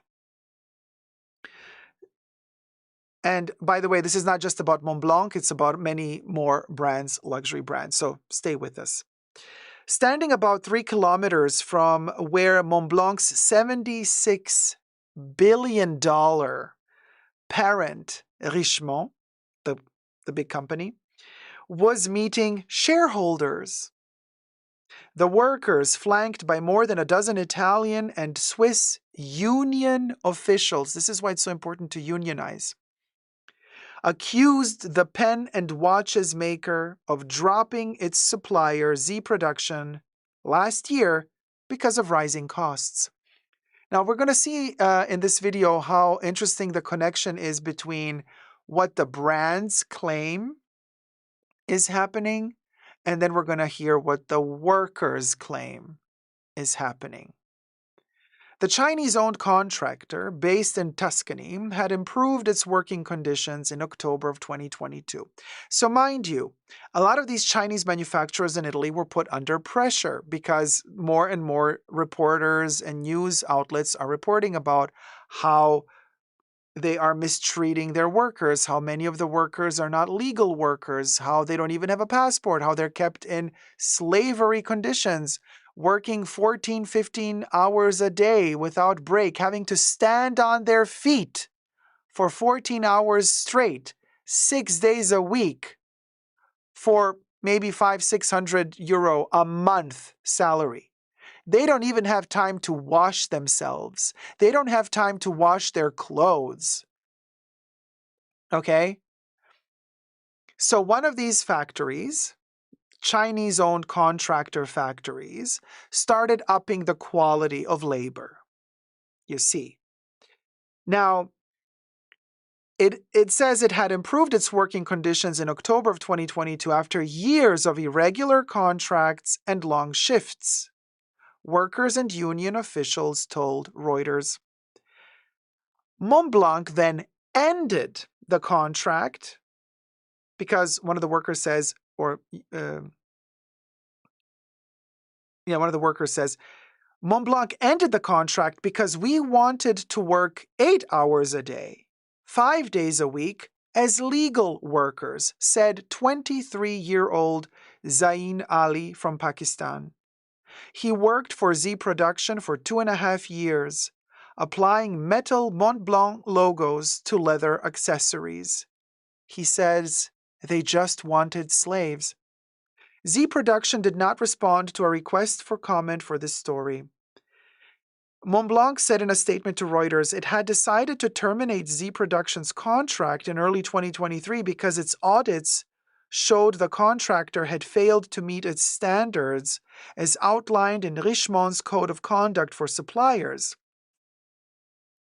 But the workers claim that Montblanc stopped the contract with Z Productions because Z Productions demanded more money from Montblanc. Because now Z Productions is paying a fair wage to their workers. Now Z Productions is upping their game and they're working with legal workers. They're giving better conditions to the workers. The workers are working 8-hour shifts instead of 14-hour shifts. So that all means you want luxury produced? Pay for the production of luxury. Pay your workers properly. They claim that Montblanc then quit the contract because it was getting too expensive for Montblanc. Montblanc didn't want to pay the money. But Montblanc states that the reason they're terminating the contract is because Z Productions hasn't met the standards required by Richemont. Now, here's the question that I ask myself, Montblanc and Richemont. Why didn't you quit the contract with Z Productions before they upped the quality of work for their workers? Why didn't you quit your contract with Z Productions when they were working for you for dirt cheap, which was obvious that they were working not following the guidelines of legality? That was fine with you, Richemont. Then you did not quit the contract. You kept your contract with Z Productions. But now you're claiming that you quit after they've raised their wages and salaries, which of course they charge you, Richemont, Montblanc. Now you're quitting your contract, but you don't want to say that you're quitting it because you don't want to pay fair wages. No. Heaven forbid. No. You don't want to get in trouble with the law. So you're going to say that you're quitting the contract now because they're not working according to your standards. So sad. This year, investigations by prosecutors exposed sweatshop-like conditions at 16 workshops near Italy's fashion capital Milan that manufactured products for luxury brands Dior, Giorgio Armani, and Alviero Martini, according to court documents reviewed by Reuters. Now, Reuters spoke to 7 luxury supply chain workers and 3 union leaders, as well as several nonprofit organizations, local officials, and industry players, who said that such harsh working conditions were also a feature of the luxury supply chain and fashion luxury supply chain in Tuscany. Z Production and other workshops employed undocumented migrants with no prior experience in leather making to produce luxury products for Montblanc and other high-end brands, the sources said, indicating supply chain problems extend beyond Milan. We've been known. Alessandro Lessi, 53 years old, who was employed at Z Production as a delivery man until 2022, said that as he was the only Italian in the large workshop, he had a regular contract, but his colleagues, the migrant laborers who were working there, worked long hours. He says, I left at 6 p.m., but everyone else stayed on. He told Reuters, saying that most of the workers there were either from China, Pakistan, or Bangladesh, as the company sought to cut costs. It's very common here in Tuscany. It's the big brands that impose the prices on contractors.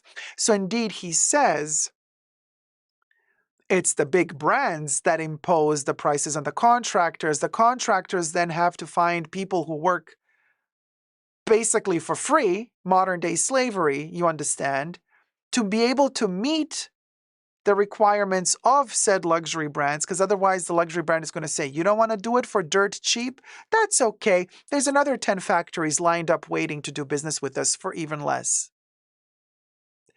It's a bully mentality. And there's no real law to stop it, because nobody really gets... If you get caught, nothing really happens to you. You might pay some ridiculously low fine. You get a little slap on the hand and nothing more. Europe, because this is happening in Italy, and Italy is in Europe, Europe needs to create really strong legislatures to really make these perpetrators pay. Okay, these are multi-billion-dollar companies that get a slap on the wrist if they do something nasty like this. There's no repercussions. Not really. So bear that in mind as well.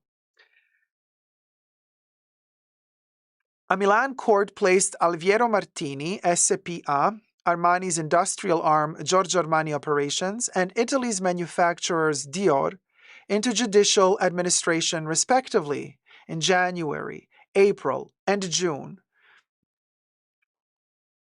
for a period of 1 year. After that, judges will verify if the companies have addressed shortcomings and taken steps to prevent a repeat of the labor problems, according to the court documents and judicial sources. But nothing will happen. I'm telling you right now, next year when they find out, okay, whatever, things have changed a little for the better, okay, you're off the hook. All right, Dior, keep doing what you were doing. All right, see you again in another 10 years. Allegedly.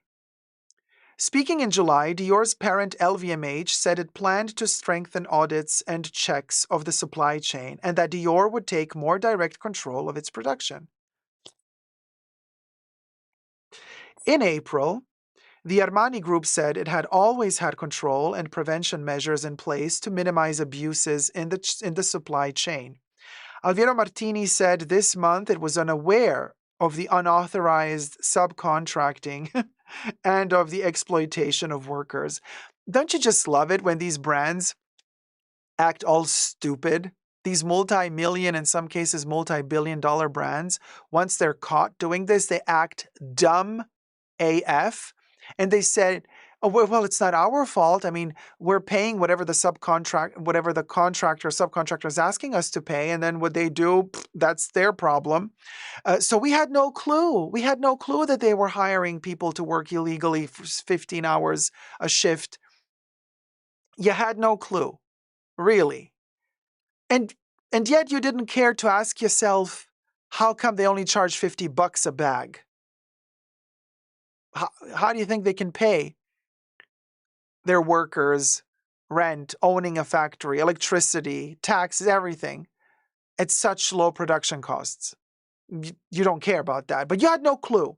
You're totally naive to all of this, but you're not naive enough to then charge your customers your regular 2.7 to 3.2% upmark on the wholesale price. No, Dior bought the bags for $53, but then or euro, and then sold them for $2,600. So Dior was acting stupid when they were buying the bags, but they were acting very clever when they were selling them to you. Isn't that interesting? How we choose to be stupid or clever according to how the wind blows. How interesting. You know. Italian prosecutors are now investigating the supply chains of around a dozen more fashion brands. A person familiar with the matter told Reuters in June, without identifying the brands because the cases are still in process. So the luxury's dirty secret here begins, and they say consumer demand for rare and exclusive items has helped to turn LVMH into one of Europe's biggest companies with a market capitalization of over 300 billion euro. That's $330 billion, leading the way in the rapid expansion of the luxury sector. Brands rely on a chain of contractors and subcontractors to speed up production when demand is high, or to reduce capacity swiftly when, as currently, it falls. Speaking in the presence of a union official in the textile hub of Prato in Tuscany, Abbas and Arslan Muhammad, who arrived from Pakistan as undocumented migrants, said they toiled for years alongside dozens of migrants in workshops supplying luxury goods.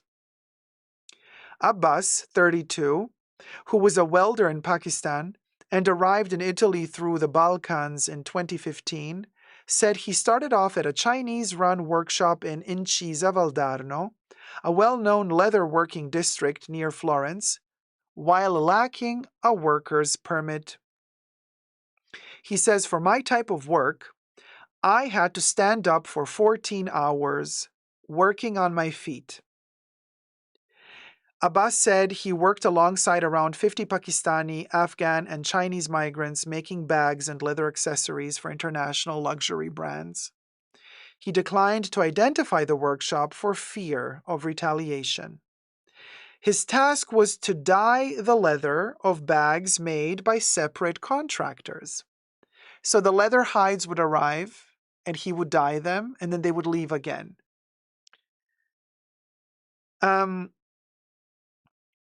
A skill he learned after he came to Italy, which means he started working in this factory without knowing anything about how to dye leathers or how dangerous it can be if it is not properly done, and if the worker dyeing the leathers isn't protected properly with protective gear, which also costs money. My legs hurt so much, I couldn't sleep at night. I couldn't go to the toilet anymore.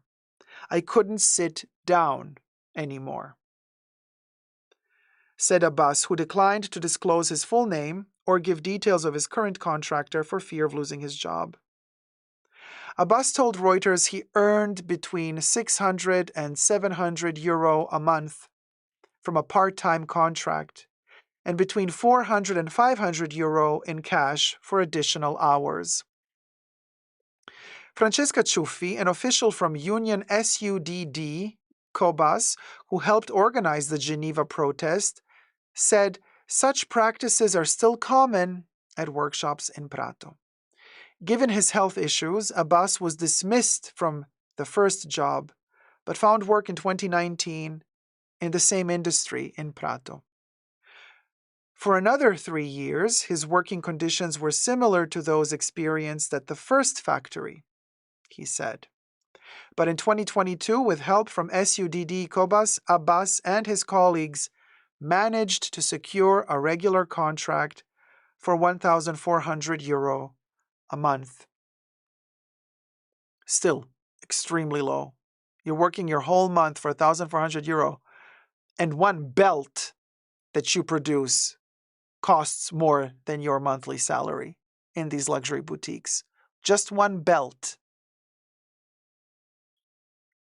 Arslan, a 27-year-old Pakistani migrant working for Z Production, said he worked long hours after arriving in Italy in 2017.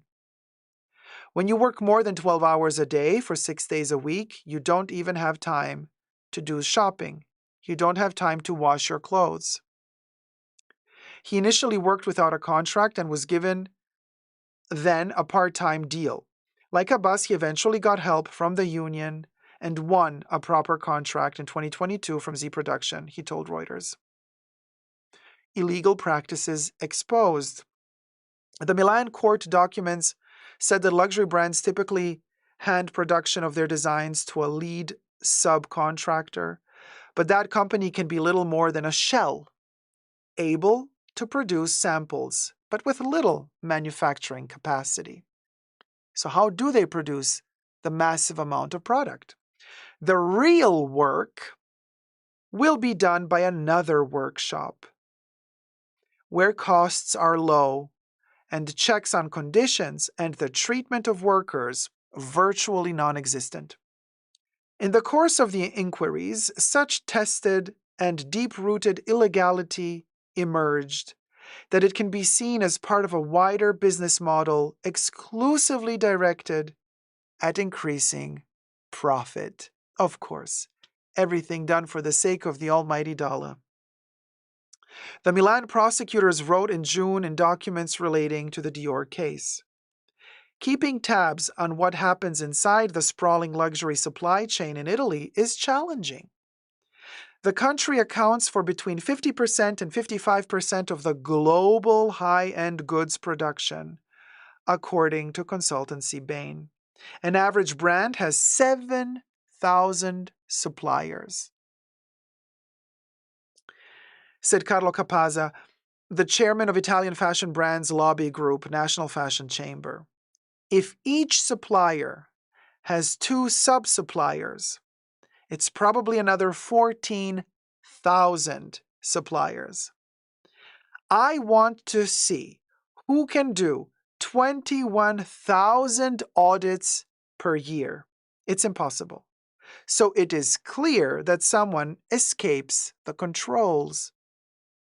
Raids carried out by Italy's Carabinieri on workshops have put contractors on alert.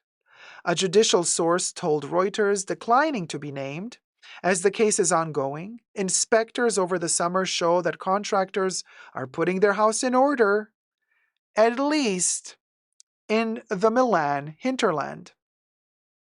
A top investigative source told Reuters that some suppliers have started to shift production to areas such as Veneto, Campania, and Apulia, not currently at the center of the raids so that they can escape controls.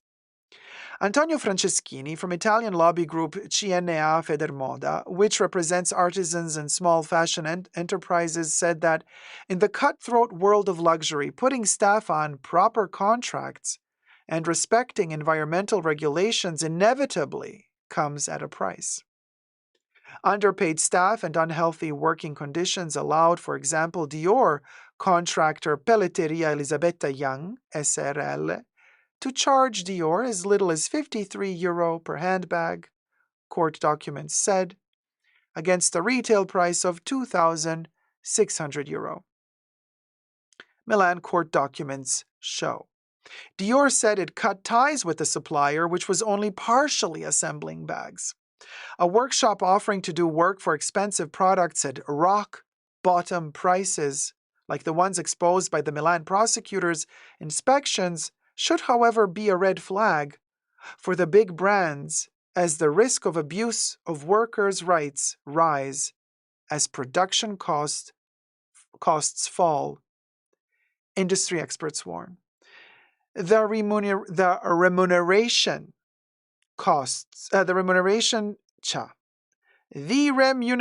costs for work cannot fall below certain levels, said Franceschini.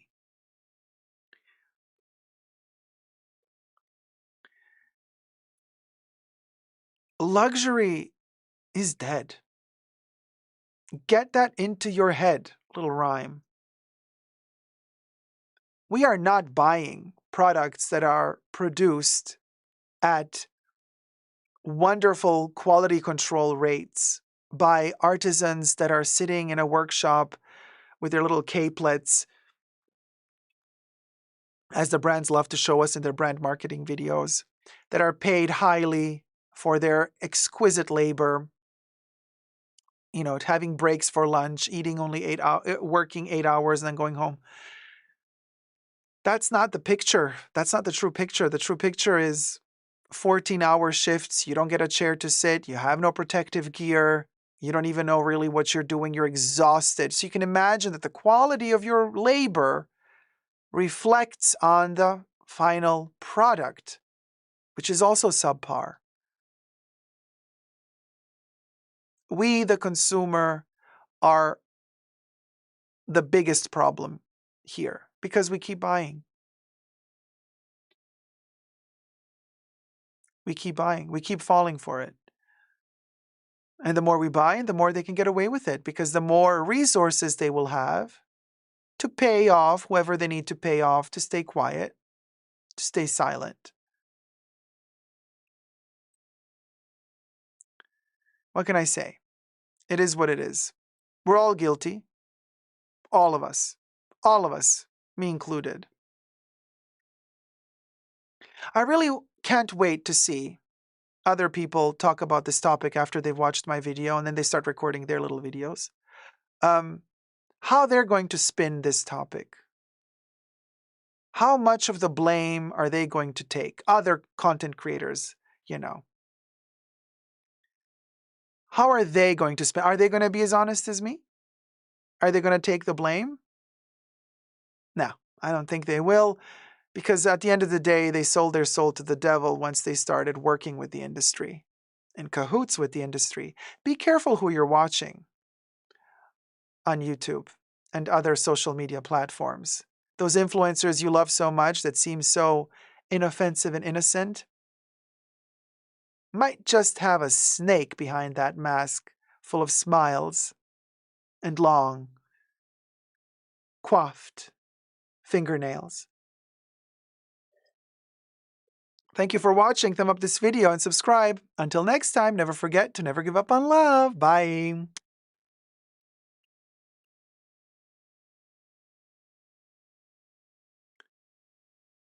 There you go. Sabrina, how's it going, sweetie?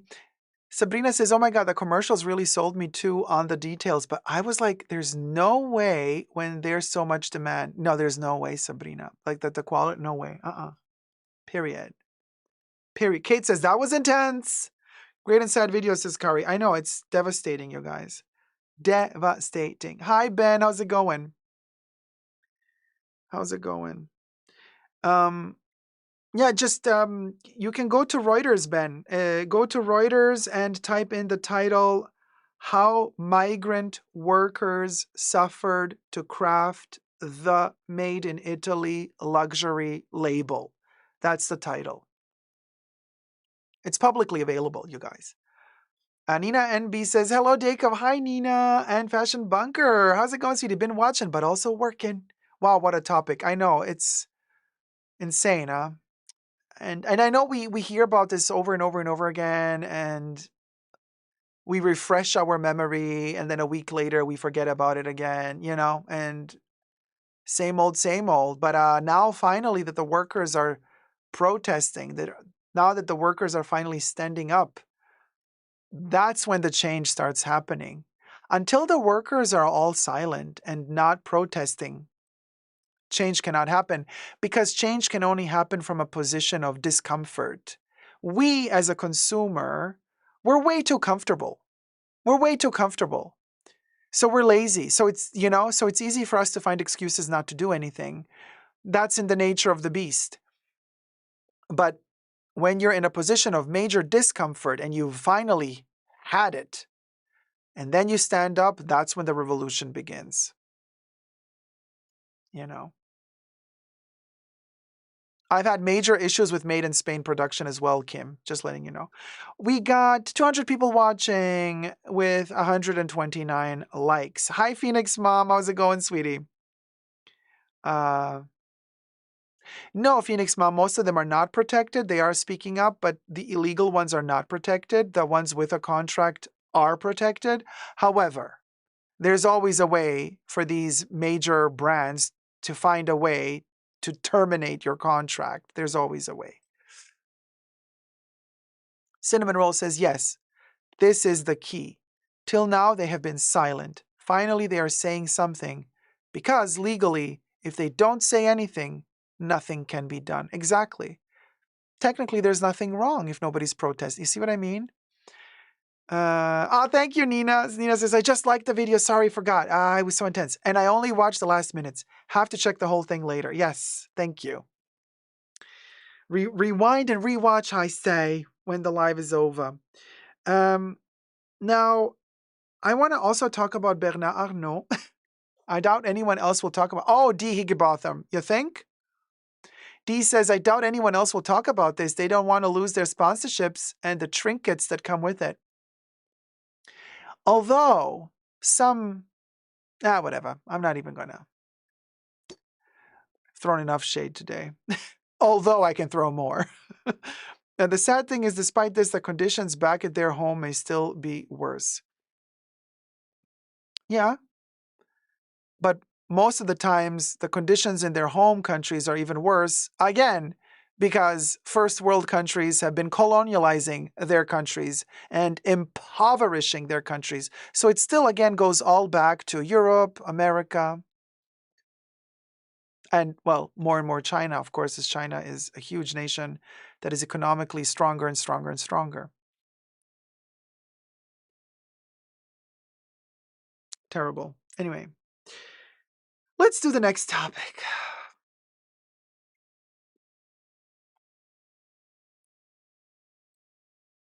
As I try to fix the hair, which, whatever.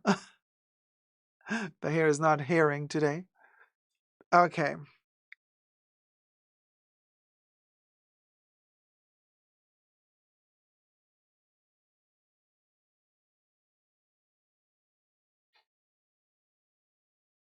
Hi, everybody. Dacob here. Welcome back to the Fashion Bunker. Bernard Arnault.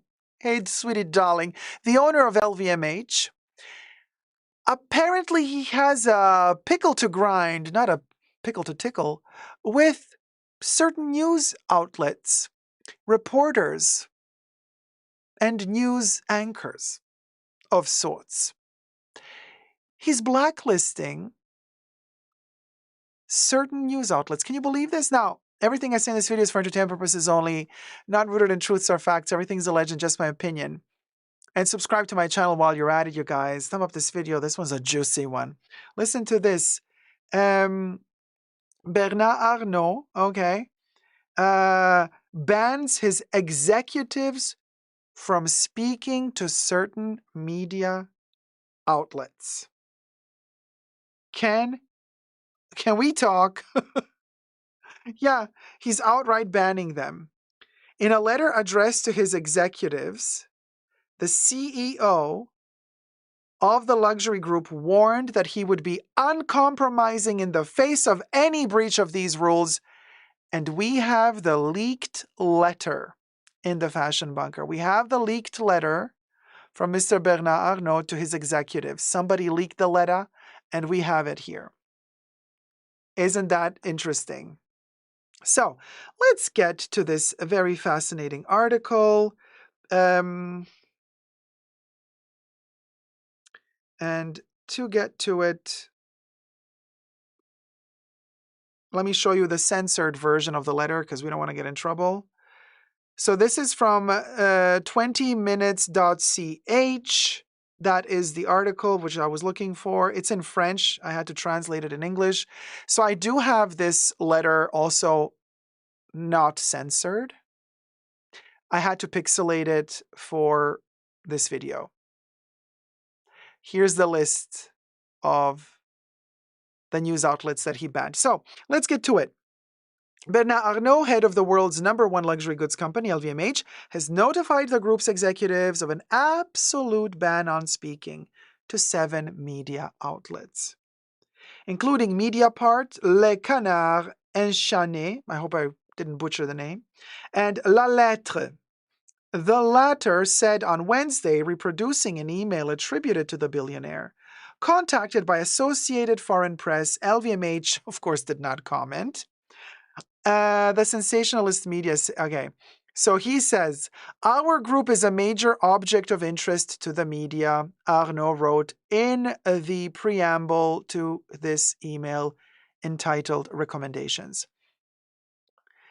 And sent to 16 people, most of them members of the group's executive committee, including his daughter, Delphine Arnault, CEO of Christian Dior Couture, Chantal Gemperle, director of human resources at LVMH, Jean-Jacques Guigny, the group's financial director, and Pietro Beccari, CEO of Louis Vuitton.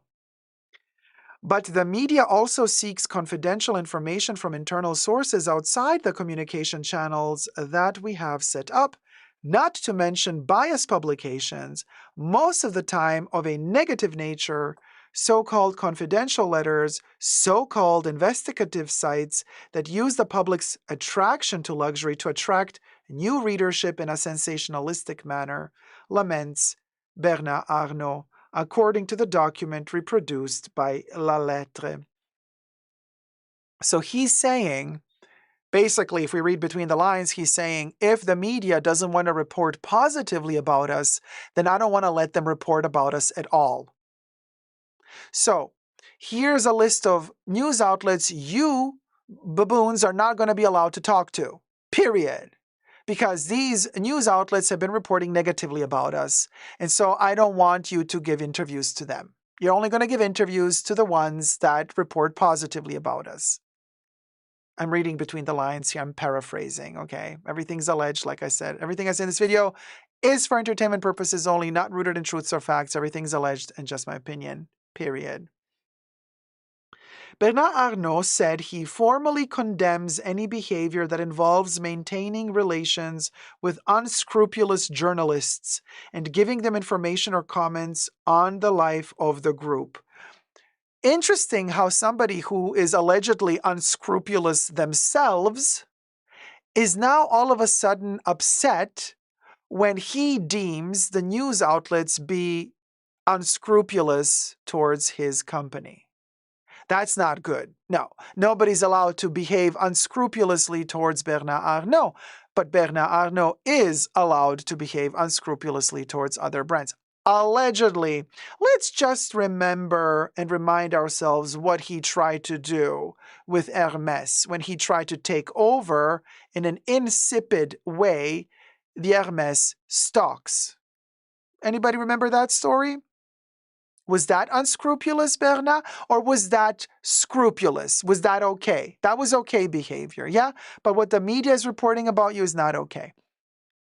Well, guess what, bitches? Up until today, me, little old me, was not on this list. So I'm not on his blacklist yet, which means all of you CEOs, if you want to talk to someone, call me. Contact me. Write me an anonymous email if you like under superdacob@gmail.com. Because, honey, I ain't on that list for now. But moving on. Breach of the rule. He will be intractable. This is a translation. I don't know if that's the correct translation. The CEO of LVMH reminds everyone of the formal ban on communicating information or comments about the family, as they would say in The Crown, and warns that he will be inflexible in the face of any breach of these rules, which would mark for him an intolerable lack of loyalty. Oh, he's loyal, I see. Super loyal.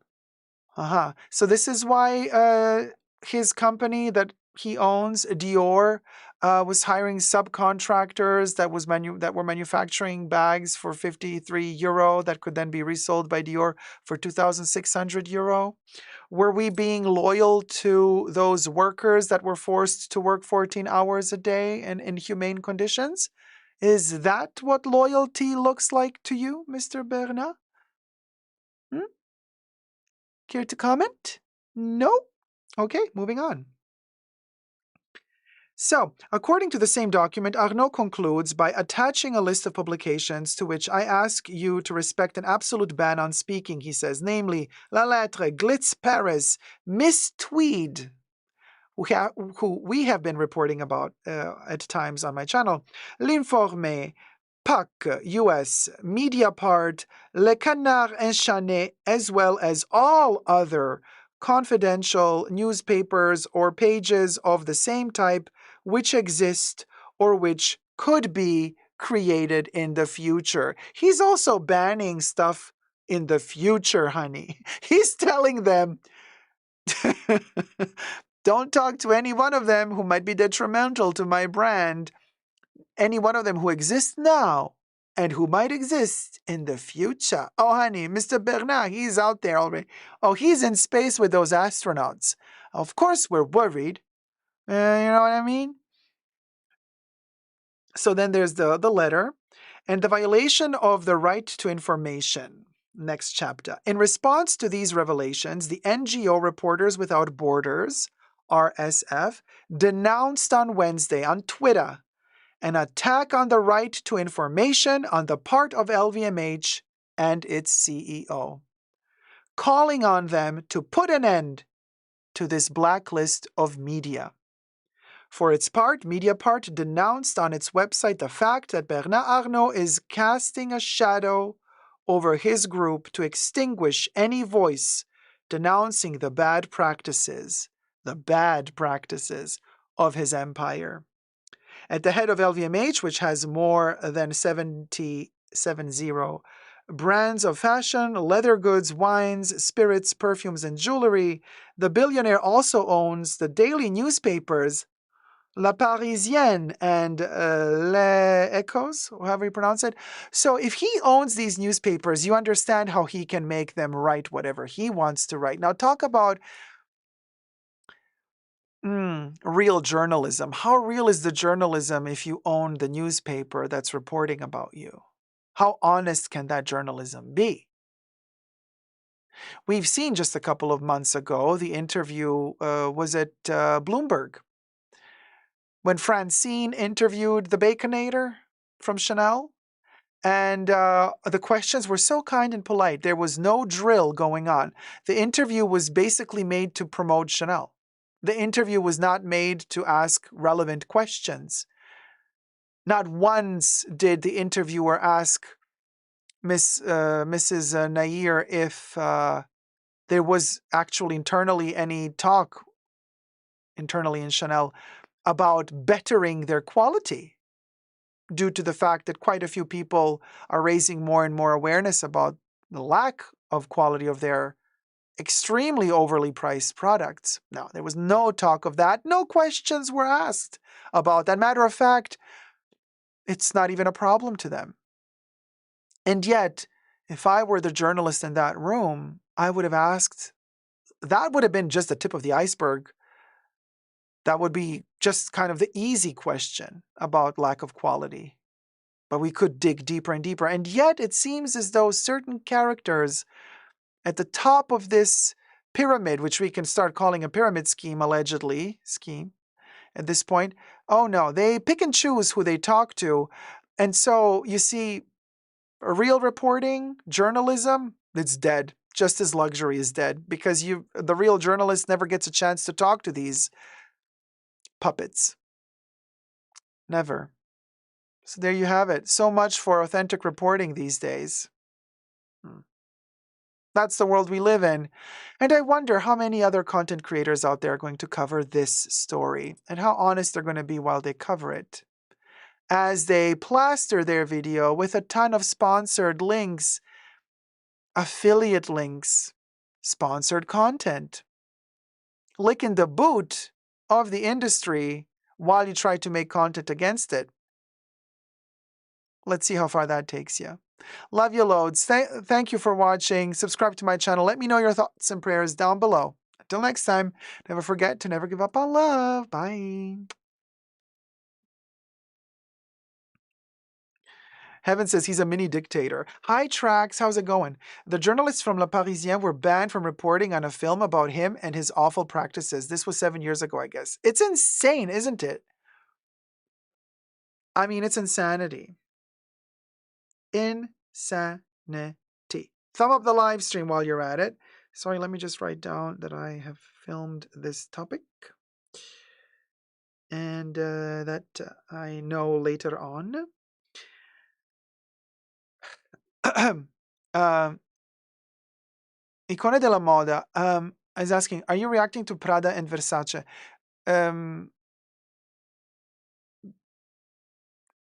Reacting to what exactly? Is there a scandal at the moment with them too? It is Fashion Week. Yes, Brenda. Yes. It is Fashion Week. An update on Alex from Pretty Pastel, please. She actually died from an inflammatory heart condition, according to a coroner's report. Her final vlogs were cut short due to sudden fatigue. Thank you for letting me know, Deborah. Yeah, so inflammatory heart condition, man. Heartbreaking. She was such a sweetheart. Such a sweetheart. Icone de la Moda says no to the shows that are upcoming right now. I've always enjoyed your reviews of shows. Oh, thank you, Icone de la Moda. Maybe if the shows are interesting, I will review them in a live stream, but I'm not going to post them as individual videos because they don't get views. The algorithm, like I said last time, when it comes to reviewing fashion shows, I guess the algorithm and the masses on planet Earth prefer to watch Haute Le Mode to my reviews. So I'm like, let him have his millions of views. There you go. What can I tell you? So obviously on my channel doesn't work. For some reason, the algorithm doesn't care for me reviewing fashion.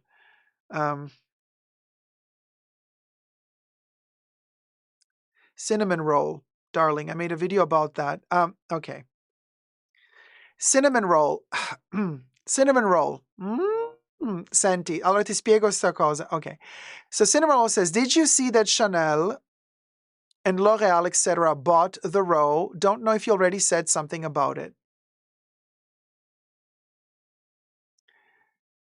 Okay. You have to watch a cinnamon roll, but no, stop, people. They did not buy the row. You see, this is okay.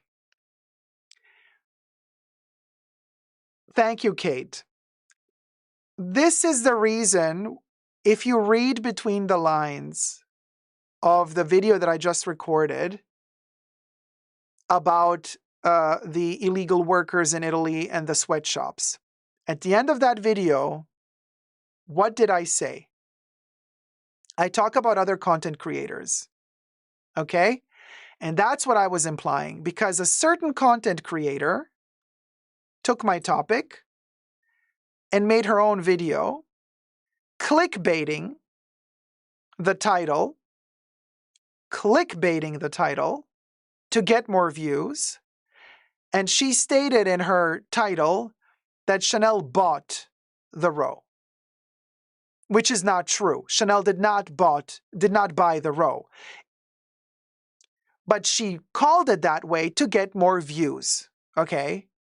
And this is why I don't like that person, and I don't like what she's doing, and I don't like the fact that she just snatches topics because she's too lazy to do her own research, and then does this, twists and turns the title to make it more appeasing to click on, and misinforms you, the viewer. You should watch my video, which was published way before hers, where I tell you what really goes down. Chanel and L'Oreal have purchased a minority stake in the row. A minority stake. They own a tiny percentage of the stakes of the stocks of the row. Minority. They have no influence in the say of what happens. The twins still own the majority stakes of the company. They own the row. Okay, if some bimbo decides to steal my topic and turn it and twist and turn it to make it seem like it's more clickable and clickbaity, that's just something that tells you more about this person's integrity. While in that same video, they try to sell you 6 or 7 The Row bags with affiliate links. So that's why I'm telling you, and I've warned you a couple of hours ago, and I'm going to warn you again. Be very careful who you decide to watch on internet and who you decide to believe. Because what that person was reporting is incorrect. Their title is incorrect. Their title is a clickbait title because Chanel did not buy the row. They're implying that they bought the row. I think there was a question mark in their title. But Chanel and L'Oreal, minority stake in the row. Minority. And I reported about this already weeks ago. So,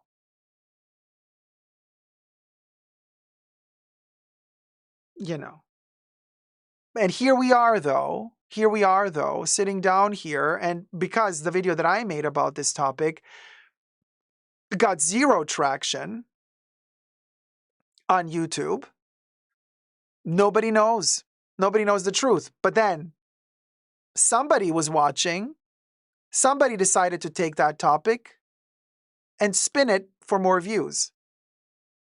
This is the state of affairs, you understand? So this is what's going on. So there you go. They're investing, Siobhan. They're just investing. They're buying minority stakes in a ton of different companies because they hope to, in my humble opinion, allegedly, they hope to purchase more and more and more with time, and then maybe merge with these other companies. Because as you know, Chanel has claimed to have saved a lot of little businesses. The row is not a little business, but it's the way that they operate. They claim to have saved a lot of little businesses from dying out, and they bought them out at a certain point in time, and that's how they created their métier d'art, right? Now, the row is not métier d'art by any means, but Chanel also invested in Farfetch years ago. They invested in Farfetch. They're investing in clockmaker, watchmaker companies. There was just an article a couple of weeks ago about this family-owned business. 2 colleagues built a business of watches in Switzerland. I forgot the name of the company. Chanel invested in them as well. Not that they're making watches for Chanel, but Chanel just invested in them. So there you go.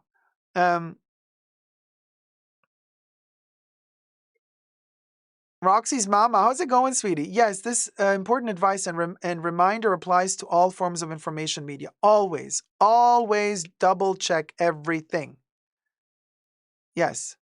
Of course, Cinnamon Roll. Yeah, Cinnamon Roll says, okay, I have to watch yours. Been back on YouTube yesterday, and hers was on top.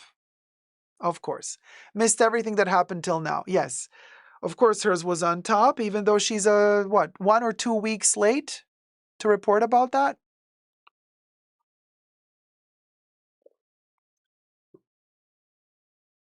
Anyway.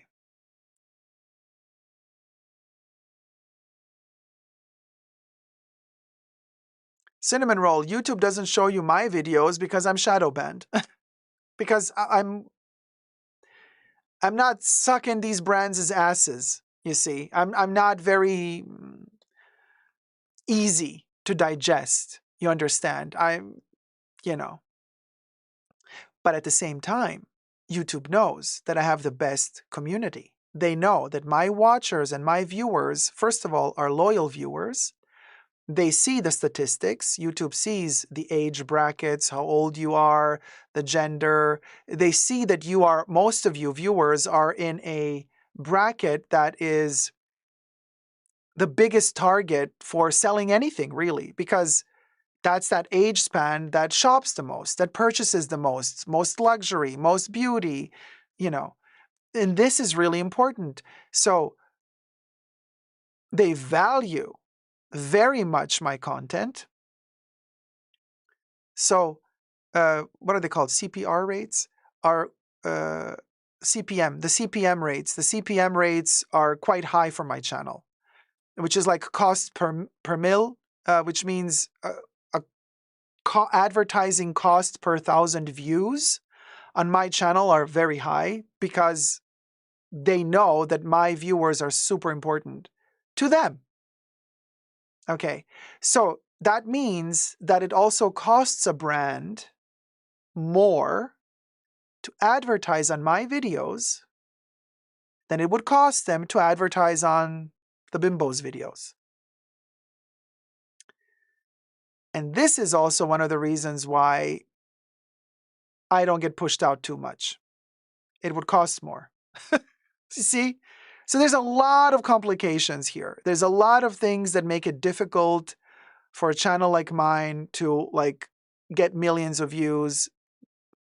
Also because of the price tag that comes with my channel. But that's just one of the issues. Just one of many. Selena, that is the stupidest question you've ever asked. Seriously, why do you need extra money then? Why do I need extra money then? First of all, I'm just going to not even seriously. VLTN says, Dacob, this is very random and unrelated, but you have a very pretty nose. Oh, okay. Thank you. Thank you. I think I have a potato nose, but thank you. Brenda says, your content is quality and your subscribers are quality. My subscribers are incredible. First of all, because they're loyal and they come back and we build a community together. And this is so important. Return viewers are so important. So important. They're more important than anything else, really, because it is the random viewer that just kind of pops in once, then leaves, doesn't return. That's not really value because it's in the interest of YouTube to have a person return and want to watch more. So if they see that a content creator has built a relationship, a rapport with their viewers, and the viewers keep coming back, they value that much. Selena, you did not touch a nerve. I just am shocked that you would ask such a question. You did not touch a nerve the way you think you did. Just saying.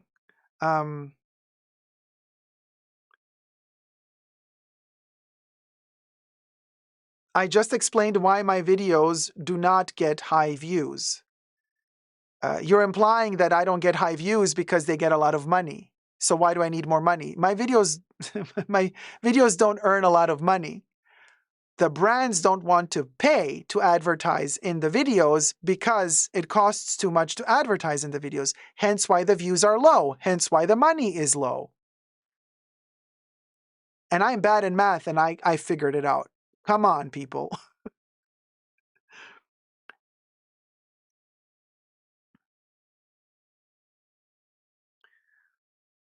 "9 years in the fashion bunker," says Katie. Oh, man, thank you. Siobhan says, "I found my emergency radio and put it on my windowsill to charge and have left it there ever since." Oh, Siobhan, so I think if you left it there for a couple of days, like it's probably charged up from the sun. Heaven says, "I need that emergency radio." I love mine. It's so cute. I play with it every day. I keep twirling it and charging it just in case. Nina says, "Dacob, this. I hope you are aware of the importance of your hard work. Thank you. Still here, leaving soonish. Cannot leave really. This is too good." Oh, we have more time. We're gonna talk about Chanel and Bruno Pavlovsky next. Holly Grace, how's it going, sweetie? Well, I come back because we have actual conversation and challenge each other. Unlike other channels where the subbies worship the creator, the cringe kills me so much inside. What can I tell you? I don't know why this mentality, it's kind of like a celebrity mentality. And I feel like the era of the celebrities is also over. Like, I've been here for 4 years now, I think, says Holy Grace. Thank you so much for being here. Yeah, I know you're also like a member on and off, but you're always like commenting and supportive. Thank you so much. So, now, what did I want to say? So, for example, right, there was just like an award ceremony, like the MTV Music Awards just happened, the Emmys just happened. I kid you not, people. I don't know. Maybe I already stopped watching this stuff years ago, but I feel like this year, I had no clue they were even happening. You know what I mean? Like when the MTV Music Awards were over, maybe a day or two later, I saw something on Instagram about it randomly, and I was like, "Oh, MTV still exists? Okay."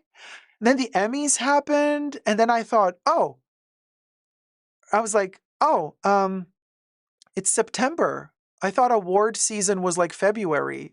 Okay, the Emmys happened, and I didn't even care to look up who won for what. In other words, I feel like the era of celebrities is over. I don't think anybody cares anymore. And I mean, I am on social media on a daily basis. It's my work, and I've been on social media for 10 years now. So I see the trends. I feel I'm in the nerve of the times. I'm not disconnected. I'm quite connected. And I can tell you, people don't care, right? So, Holly, to kind of to touch base on what you said about this, like idolizing the content creators, I feel like that's coming to an end as well. Yes, we still have a few people who are ready to go to battle for their content creators or for their favorite singers. And I talked about this a couple of weeks ago in another video where I said, "Yeah, guys, I mean, while we're sitting here keyboard warrioring away, fighting between, Cardi B and Nicki Minaj and Gaga and Madonna and Beyonce and whoever dares to also Taylor Swift, whatever.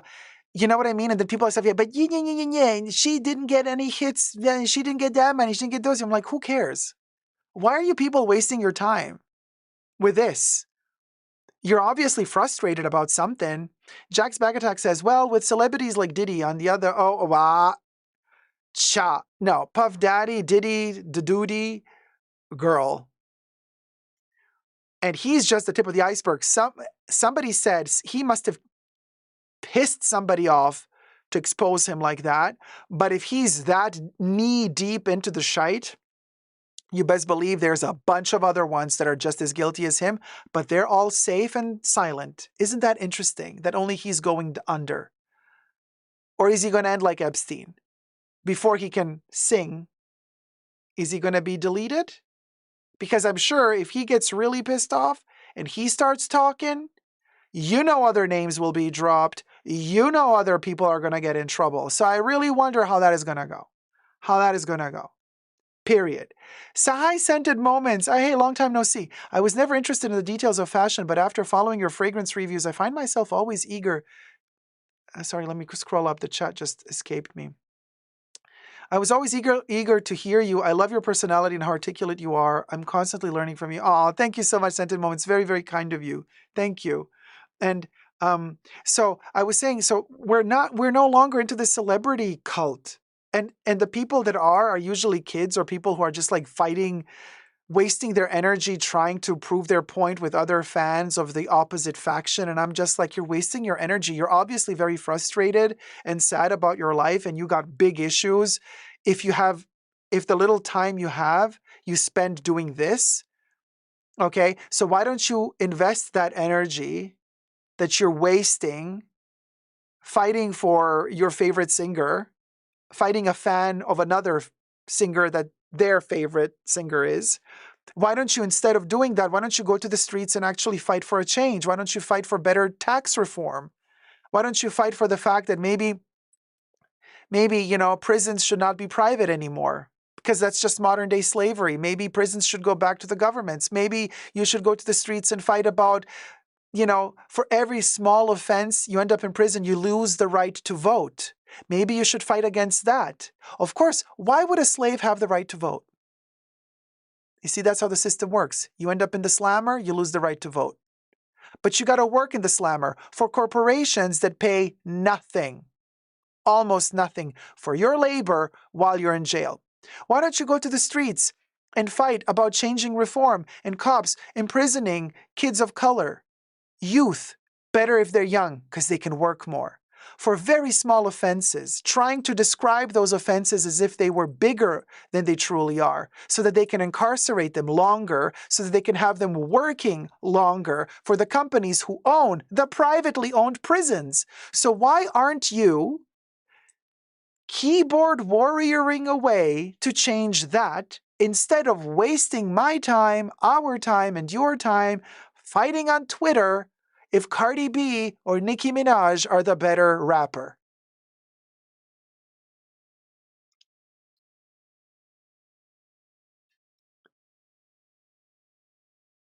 And yes, Heaven, Diddy going down.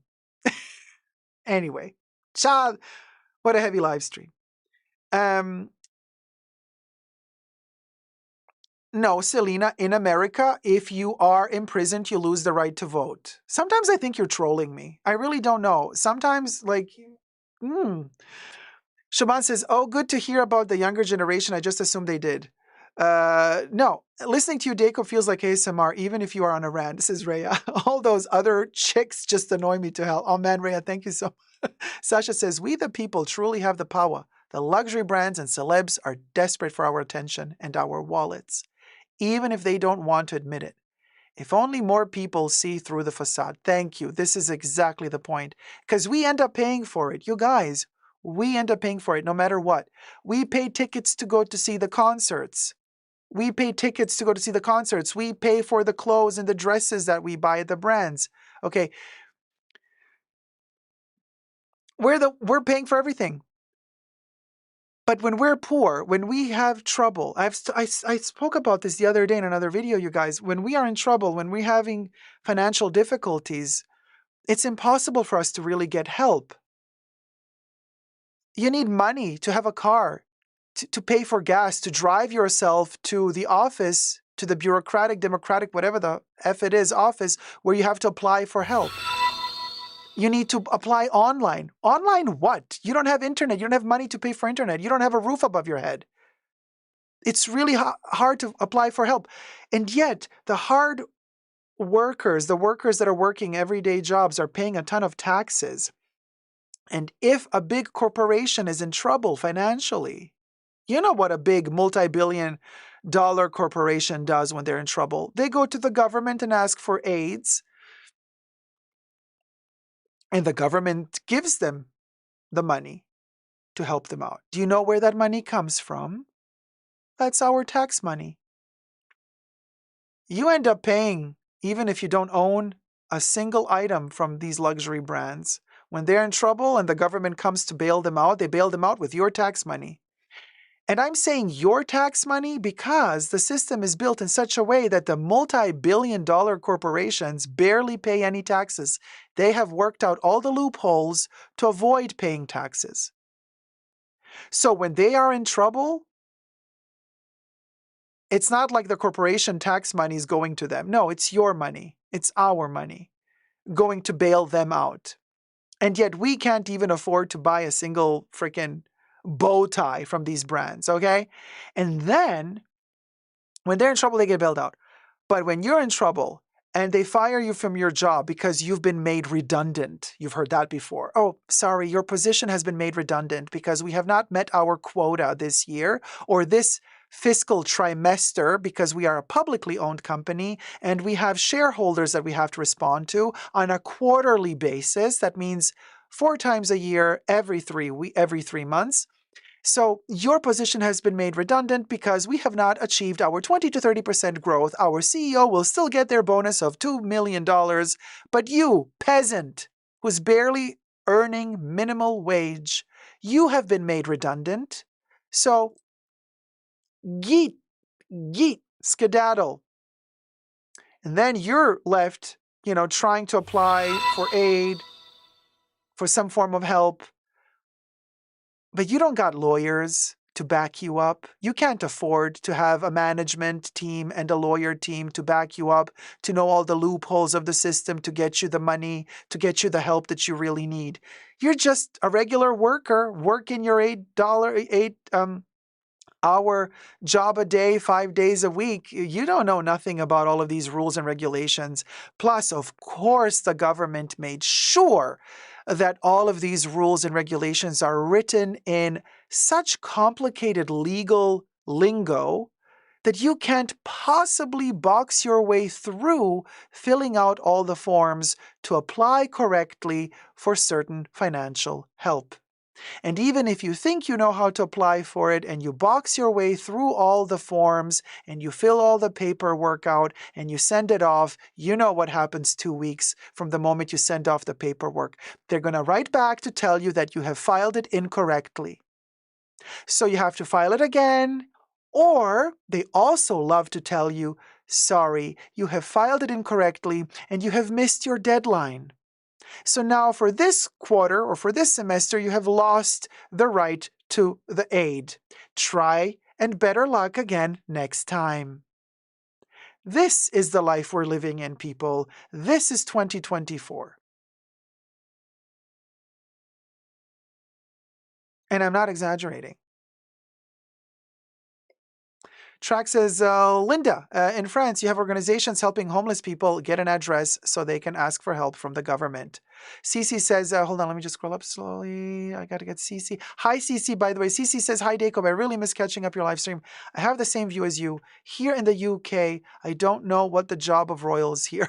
I see a lot of people here struggling mentally, financially, etc. The situation in the UK is dire. Dire. I have quite a few friends in the UK who are struggling currently. And for the royals, they don't pay taxes. Maybe they should start paying taxes because they're so wealthy and they keep earning more. The Ben says, Dacob, are you planning a meetup with the Fashion Bunker fam? Maybe sometime, as soon as possible, I mean, as soon as I know when the premiere of my movie is going to take place, I will let everybody know. And so whoever wishes to come to the premiere of the movie, that's going to be a form of meetup, But I have no date planned yet. Okay. So Heaven says, I left NYS, Deborah. Sorry, the chat froze. Yeah. Due to the issues with the housing being so crazy and all of the apartments now Airbnb in Woodstock. Trouble. Oh, hi, Veronique. Veronique Orff donated $14.77. Thanks for this such great content. Have a wonderful day. Thank you so much, Veronique. You're going to move into the spooky bunker. Veronique, let me add you to the bunker. Hold on. And Veronique, I'm going to give you a little spider because it's Halloween time. So cute. Okay, Veronique, you are moving in to the central building. And voila. Ah, Veronique, there you are. Whoop. Woo. We're filling up slowly but surely. This is the Fashion Bunker Spooky Mansion triptych for the Halloween season. Whoa, So, I was going to say something that I forgot. What was I talking about? Forgot. Thumb up the live stream. Thumb up the live stream. I forgot. What was I talking about, y'all?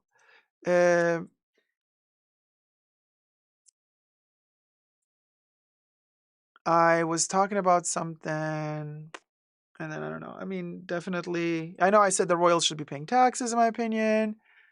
Shaban says, word is they're going to be a republic soon. Charles is facing serious charges that are still gagged, but not for me. Oh, really? Interesting. Yeah, Aish, we were talking about the meet and greet and then something else. Oh, hi, Andrew. Andrew says, if you haven't got Super Legita yet, do you want mine? 2 sprays I detest it. Oh, Andrew, thank you so much, sweetie. I do have it and I have reviewed it. The review is coming out on Friday. The review is coming out on Friday. Stay tuned, because that review is going to be a doozy. D donated $10. Ah, D, thank you so much. Keep it scary, Dacob. Keep it scary, right, D?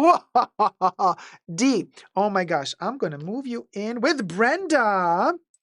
Yes, hold on. Okay, D. I am going to give you a mummy face. Okay, it was difficult to draw a tiny mummy, but I tried. I drew the head of them. I just drew the head of the mummy.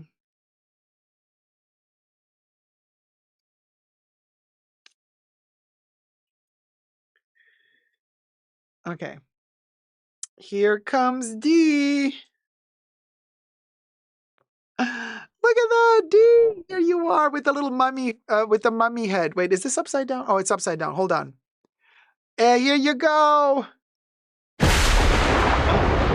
Oh, look at the little mummy. Oh my God. I mean, you can see it's a mummy head, right? I tried my best, you guys. They're very tiny. There you go. D also moved in. Oh, let's get the party started, you guys. Fashion Spooky Bunker Mansion for the Halloween season. Super cute. So yeah, Dacob, I like your handwriting. Oh, thank you, Natadita. Actually, I mean, yeah, when I write cards, it's different. It's a little bit more undulato. Do I have a piece of paper here? Right? Ah, no, but you saw me writing these little things, right? The other day. Like, this is like my handwriting, usually. These were our quotes from a couple of days ago. Whenever somebody says something intelligently, like it's a moment, I write it down. So this is Teresa McGuire on September 8th, 2024 said, turn that pool into holy water. About the Fashion Bunker party pool. You remember. So anyway, while you're at it, join the Fashion Bunker merch community as well. Because we got the merch. The brand new limited edition merch is out. Bring We got home the the bacon. Sirens price increase. Beware. Luxury sucks. Butter. Fry me to the moon. Sugar! Baconator. Bats. Boogo Boogo. Bubbles dressed as a ghost. The Woogo Woogo with the Boogo Boogostest. The Sirens are warning us of the price increase. Very 30s and 50s film posters. Luxury sucks because it sucks lately, but it also sucks us dry of all our money. And we got the Bacon Bats from the Baconator. The moon is butter. And Fry Me to the Moon. You know, Chanel uses that moon every year to promote Chanel number 5.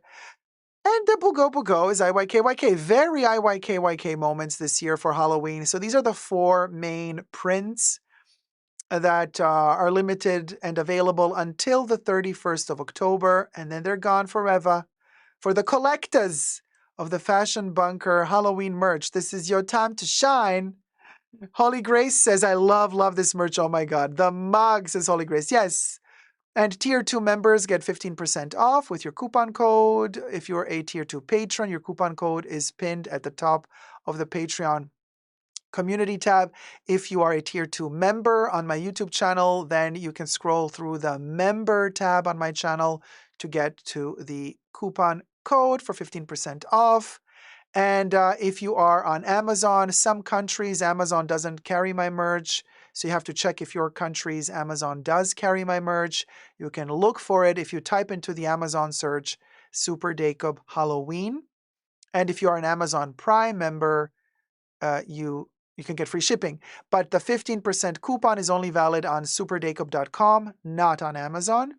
So you can get my merch in a plethora of cuts and shapes and sizes at www.superdacob.com, or a minimal selection, just like t-shirts, on Amazon. The sound effect, says Deborah, right?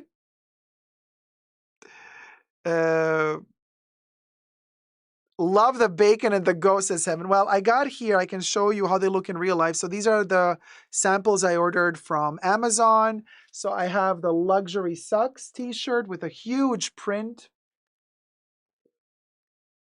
And I can't really show it because of the microphone blocking me. And then the Bugo. Also very big print.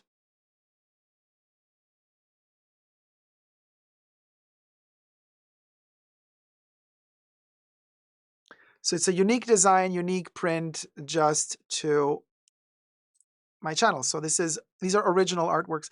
Linda says, I'm obsessed with ghosts this year. Yeah, I'm obsessed with ghosts too. Even my makeup brush container is a little ghost.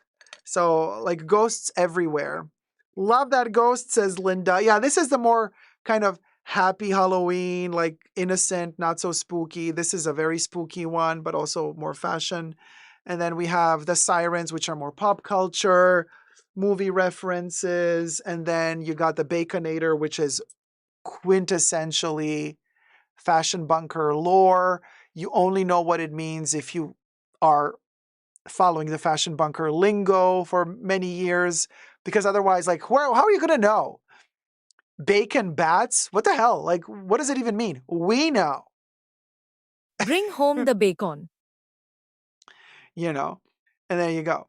Chauvin says, Arnault said something like he doesn't care. He'll be in flames. It was worth it or something, but everyone who dies like that is scared. No regrets until, says Chauvin.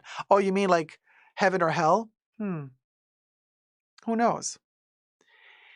Cinnamon roll, it's not on Amazon Italy yet, but I could try to add it to Italy, or is it?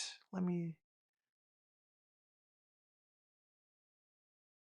Which piece are you interested in, cinnamon roll? Because it's a lot of work for me to request it and get it. So if there's one specific one you're interested in that is available on Amazon, I could try to add it. On Amazon, all I can do is t-shirts, long sleeves, or hoodie. That's all I can do on Amazon. Okay, Bugo t-shirt in a large. Like long sleeve or t-shirt? Like short sleeve or long sleeve?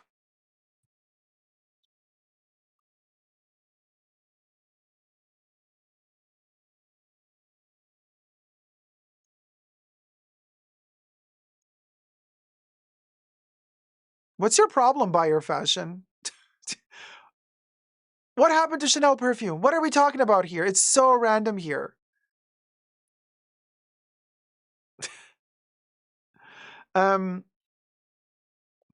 So what go to my perfume channel if you want to watch perfume videos. Go to Essentially Dacob. There's all perfume videos. One after the other. You can literally play them all in a playlist. Heaven, you got it, right? Bringing home the bacon. Okay.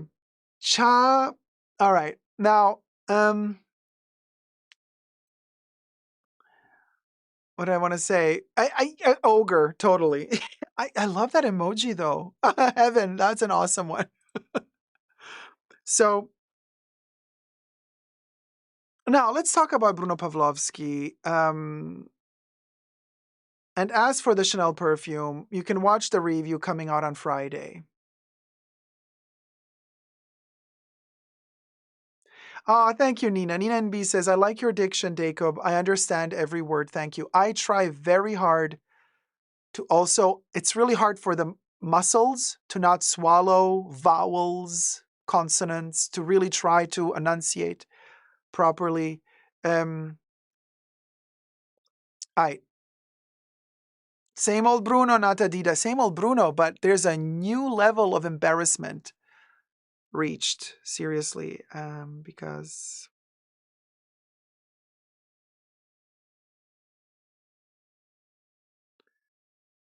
Okay, so...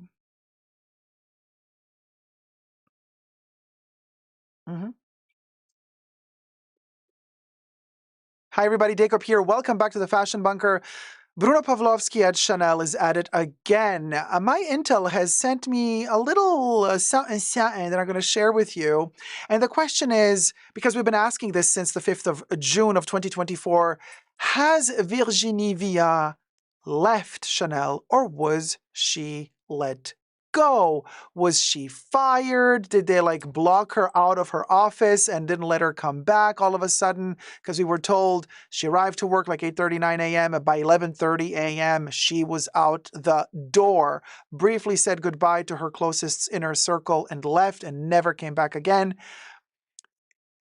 It feels very much like she got fired or she was at a meeting, had something happened, discussion happened behind closed doors that made her so furious that she left.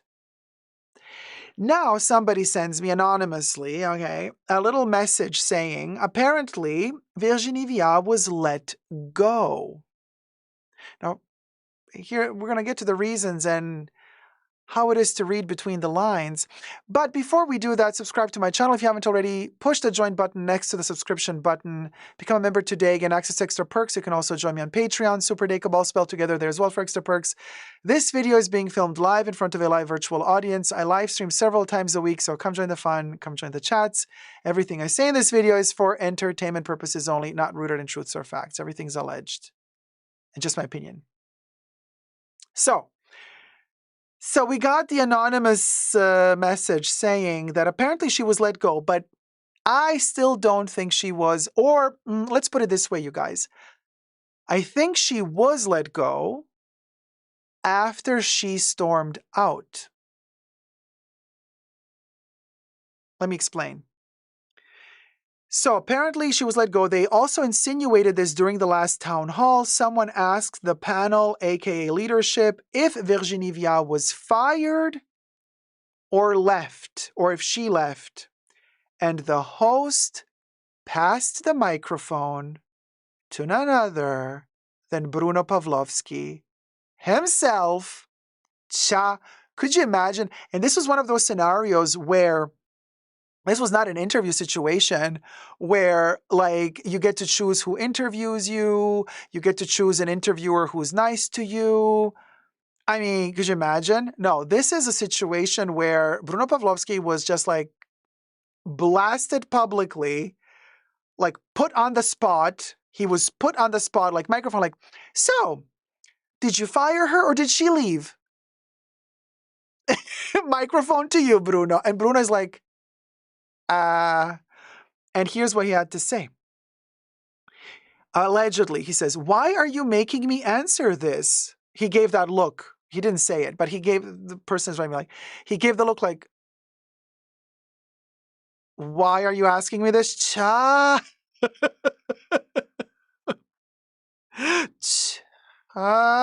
Anyway, subscribe to my channel, tell me about the video, help a hoe out, okay? Thank you. He eventually responded to it reluctantly and said, we don't fire anyone at Chanel. Allegedly, right? He said that. Now, if he said that, I beg to differ because I know a few people who have been fired from Chanel. First of all. So he said, allegedly, we don't fire anyone at Chanel, but our vision was no longer aligned. Sources directly from a friend who works in a leadership role. Paraphrasing on the latter half, our visions are no longer aligned. That's paraphrasing from the latter half. Sourced directly from a friend who works in a leadership role. As to the trigger of why their visions no longer aligned, we're not sure. Now, here's what I think went down. Y'all, what I think went down is, and we've been hearing these rumors already, that Chanel keeps lowering their quality. They keep pushing for more labor, more work, more collections, more stuff, churning out. You know, they're turning into a fast fashion house, basically, in my opinion only. And, you know, Virginie Viard has been working for 30 years at Chanel under Lagerfeld. Like, she's been working at Chanel also during an era where it was fabulous to work for Chanel, you know, where they were like 2 to 4 collections a year. The quality was good. There were not too many boutiques worldwide. There wasn't this crazy frenzy on buying, consuming. It was special, you know, and top-notch ingredients for their beauty products and perfume products, top-notch raw materials for their clothing lines and accessory ranges. It was a vibe, okay. Then when Carl, you know, left, things started changing, you know. Shortly after that, the lockdowns began, the pandemic started, and then shortly after that, the Baconator was hired, Miss Lena, and she took over, and then things started getting allegedly even worse to the point where they were even talking about making more than 2 haute couture collections a year, allegedly.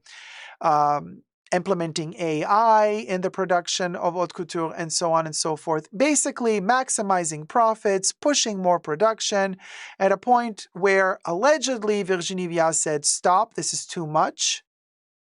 You're turning into a fast fashion house, to which allegedly they answered her, well then, if you think this is a fast fashion house, maybe you should stop designing as if you were a fast fashion designer.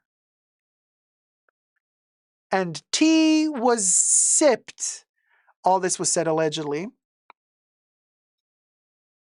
Behind closed doors, you understand. And then, here's what if all this happened, then what I think happened was she stormed out. Okay, I'm envisioning this, I'm only speculating here. She left upset. And then I feel like maybe the CEOs and the tops of the heads of got angry with her and they thought, now we're going to punish her.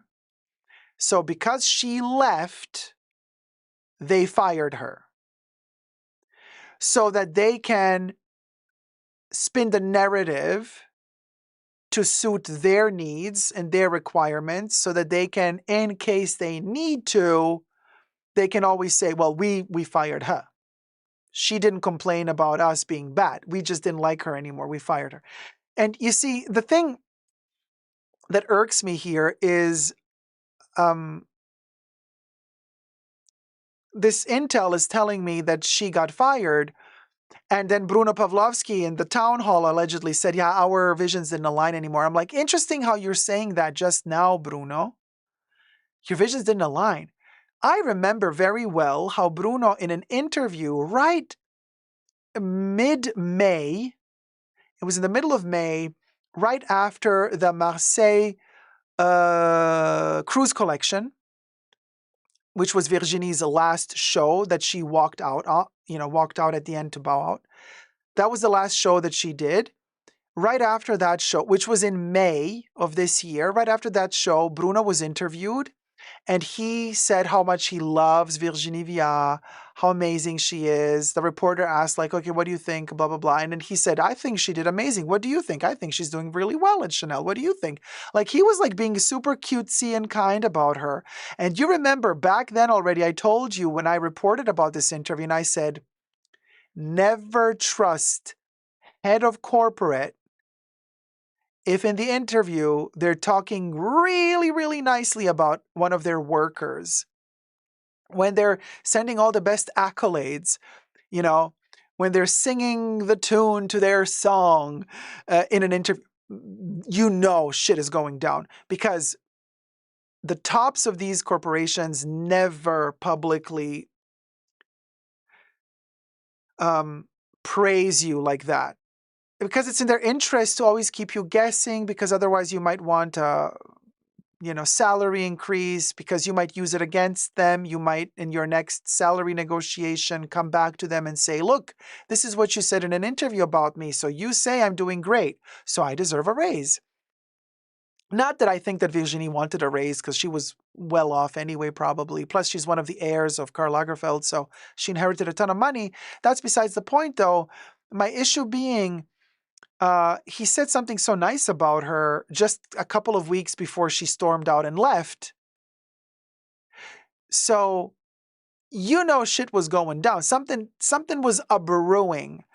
I believe she left. They got pissed off and thought, how dare she storm out on us, Chanel, the gods, because I believe they believe that that's what they think they are, allegedly. And so when she stormed out, they were like, punish her, fire her before she gets a chance to officially resign. So I think she stormed out, then they fired her. And so they can now say that they fired her if they have to. But I still don't believe it. I personally, I know we have no proof, you guys. Everything's alleged. Like, I only get intel, from people working there that are telling me stuff. And I'm telling you right now, for me, she left. She has had it officially with her attitude, and with the CEO's attitude, and with the Baconator's attitude. And she was like, you know what? I don't need this shit. I don't need to die of a heart attack and high stress levels after 30 years of working for you guys. I'm done here. And another thing, I don't believe they fired her because she worked for that company for 30 years. If she was bad at her job, Karl Lagerfeld himself would have seen to it already decades ago that she would get disposed of and fired. The fact that she remained for 30 years is a true testament to how amazing she was at her job.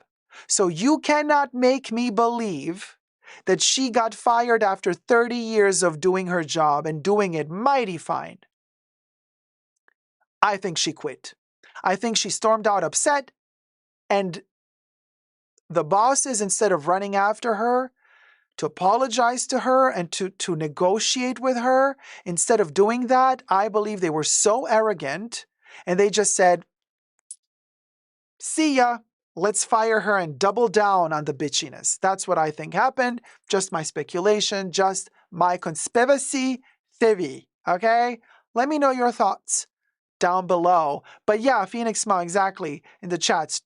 True, track record is proof. Heaven says she must have been really, really upset about something. I believe she was really upset about something because they had a meeting that morning when she left. She stormed out, apparently. They must have upset her with something. And they're not being honest about it. I guess Bruno is trying to even out the edges by saying, hey, our ways of seeing things just didn't align, so we parted ways. Girl.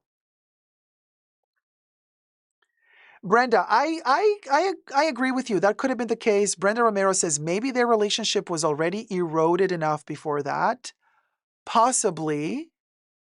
But still, this is not the way you do it. And especially, you guys, 2 weeks before the Haute Couture show. She left on June 5th. Okay, the Haute Couture show was scheduled for June 20th or June 25th. Come on, that's no time to leave. That means that it must have been something so staggering, so upsetting, that she dropped her work, that she was finalizing the Haute Couture collection. For her to drop everything she was doing and to leave, that's not your regular corporate fired you because you're no longer besties. If corporate is clever and they want to fire you, they will wait for you to finish the show, the Haute Couture collection, which was just 2 weeks after she left. And then after the Haute Couture collection is done, you fire a person. You don't fire a person 2 weeks. It's 2 weeks before the show. You just don't. She left, people. Come on. I have to say allegedly, but I believe she left. No. Chanel and Bruno, you can try to spin it as much as you want. You don't fool me for a second. Exactly. Roxy's mama says, yeah, they will fire you after the project is complete. Period. Exactly, Roxy's mama. That's the thing. That's the thing. Heaven says, exactly. This is why I doubt corporate did this. This stinks of she was on fire about something. I agree. I think Virginie had it officially, and I am dying to talk to her because I want to know. Because I really want to know, what went down. But if one thing positive came out of this intel that I've received, and if it is indeed true what this intel delivered, one thing is good. And that good thing is that Bruno, if it's true what he said, is a little bit bitchy, like we just didn't align anymore, which shows me that there was friction. And the good part about this is what, you might ask? Well, the good part is that when it happened, when Virginie left on June 5th, we speculated all sorts of reasons as to why she would be leaving. One of the most sad potential reasons was that she was maybe terminally ill. And I said, please, God, let her not be sick. I hope she's not leaving because she's sick, like Susan from YouTube was,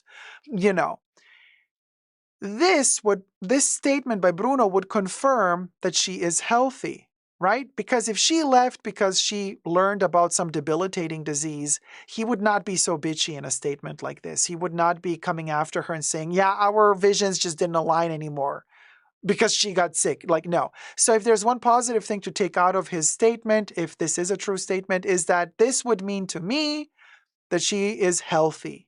So that's a good thing. That's a good thing. I want Virginie to be healthy and happy for a gazillion years. And I really, really hope that she starts her own brand. And I hope that she also makes some stuff for men because I would buy it immediately in a heartbeat. Just saying. Sasha says, no wonder the long-standing workers also walked out. Who would want to be left with the Baconator? Period. And here I come to the final point of this little video. Thumb it up and subscribe, by the way.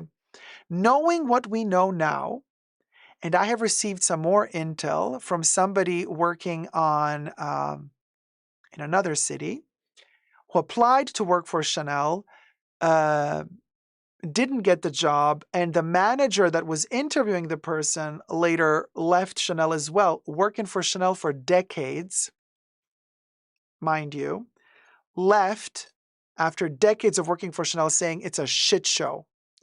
I don't want to work for them anymore. It's a shit show. Currently, allegedly. Anyway, that person then got a fabulous job somewhere else, but I'm not at liberty to disclose. So, bringing me to the last point, and the last point being, it seems to be apparent at this point in the fashion industry, insiders are talking that it's really shitty to work for Chanel. I'm also in touch with a few Chanel sales representatives who are quitting or have quit and are complaining about their jobs there. They're saying it's just terrible, terrible working conditions. Knowing all this, seriously, you guys, think about this for a second.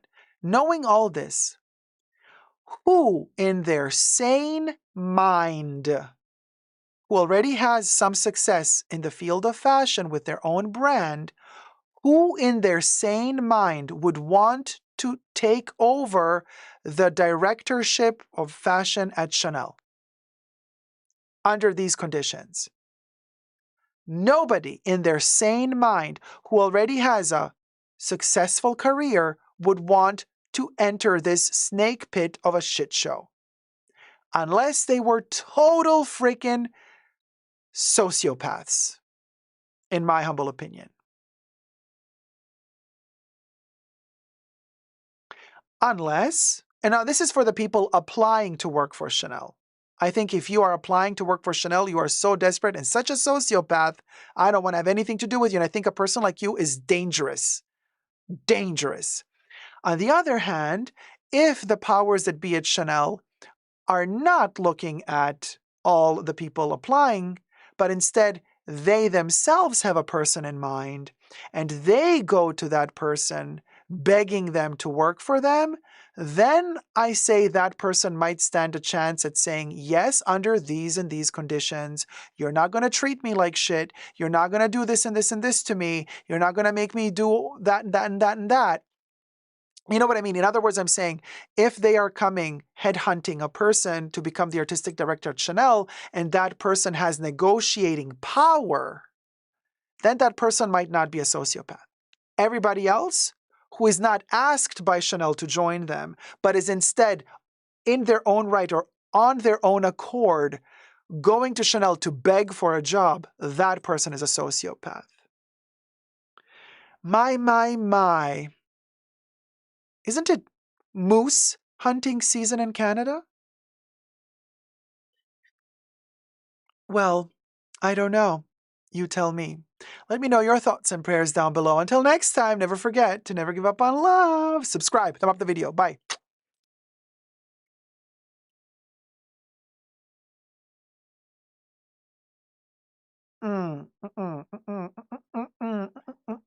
Oh, thank you, the Ben. They should fire me. They should hire and then fire me. Gustavo says, I would love to. Oh, wait, hold on. Let me just scroll up because I missed Gustavo. I would love it if one of us watching was Virginie secretly watching and drinking tea. Oh, honey, Gustavo, I would sip together with Virginie.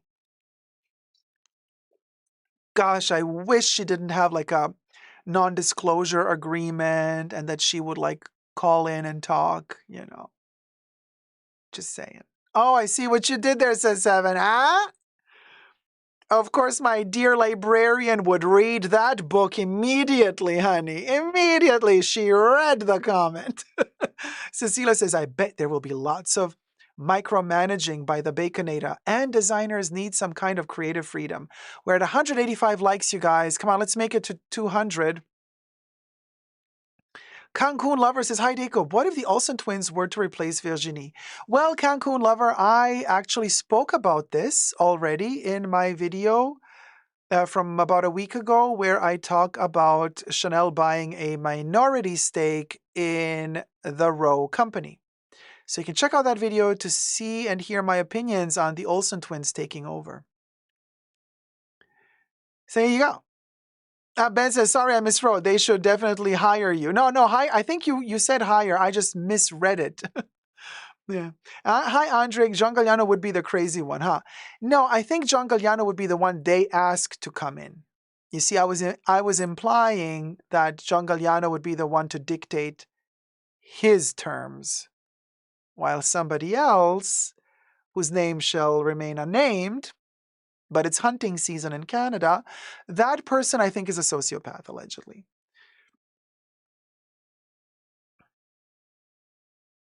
On another note, we are 155 subscribers away from the big 70K. So come on, people, subscribe to this ratchet channel. We are 155 subscribers away from 70K. Can we make it to 70K before Halloween? Would be amazing. Thank you. And while you're contemplating and pondering whether or not to subscribe to this hoe, I want to talk about more fashion with you guys. Yes, I want to talk about more fashion. And yes, that fashion would be Coach. Not Cooch. Although, I guess in Canada they call it Cooch. Oh my, you wear your Cooch bag so well. Oh, I love that Cooch on you.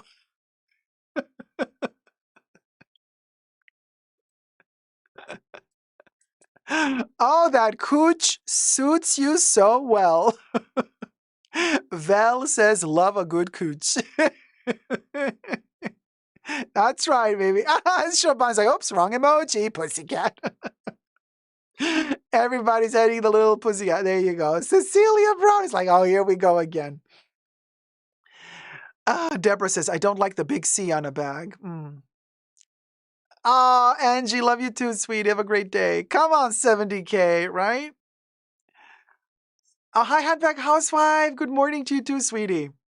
So let me do this stuff. Cooch envy got people going. Let me tell ya. Oof, cha. So let's talk about the cooch. Let me just retouch my mug, and oh,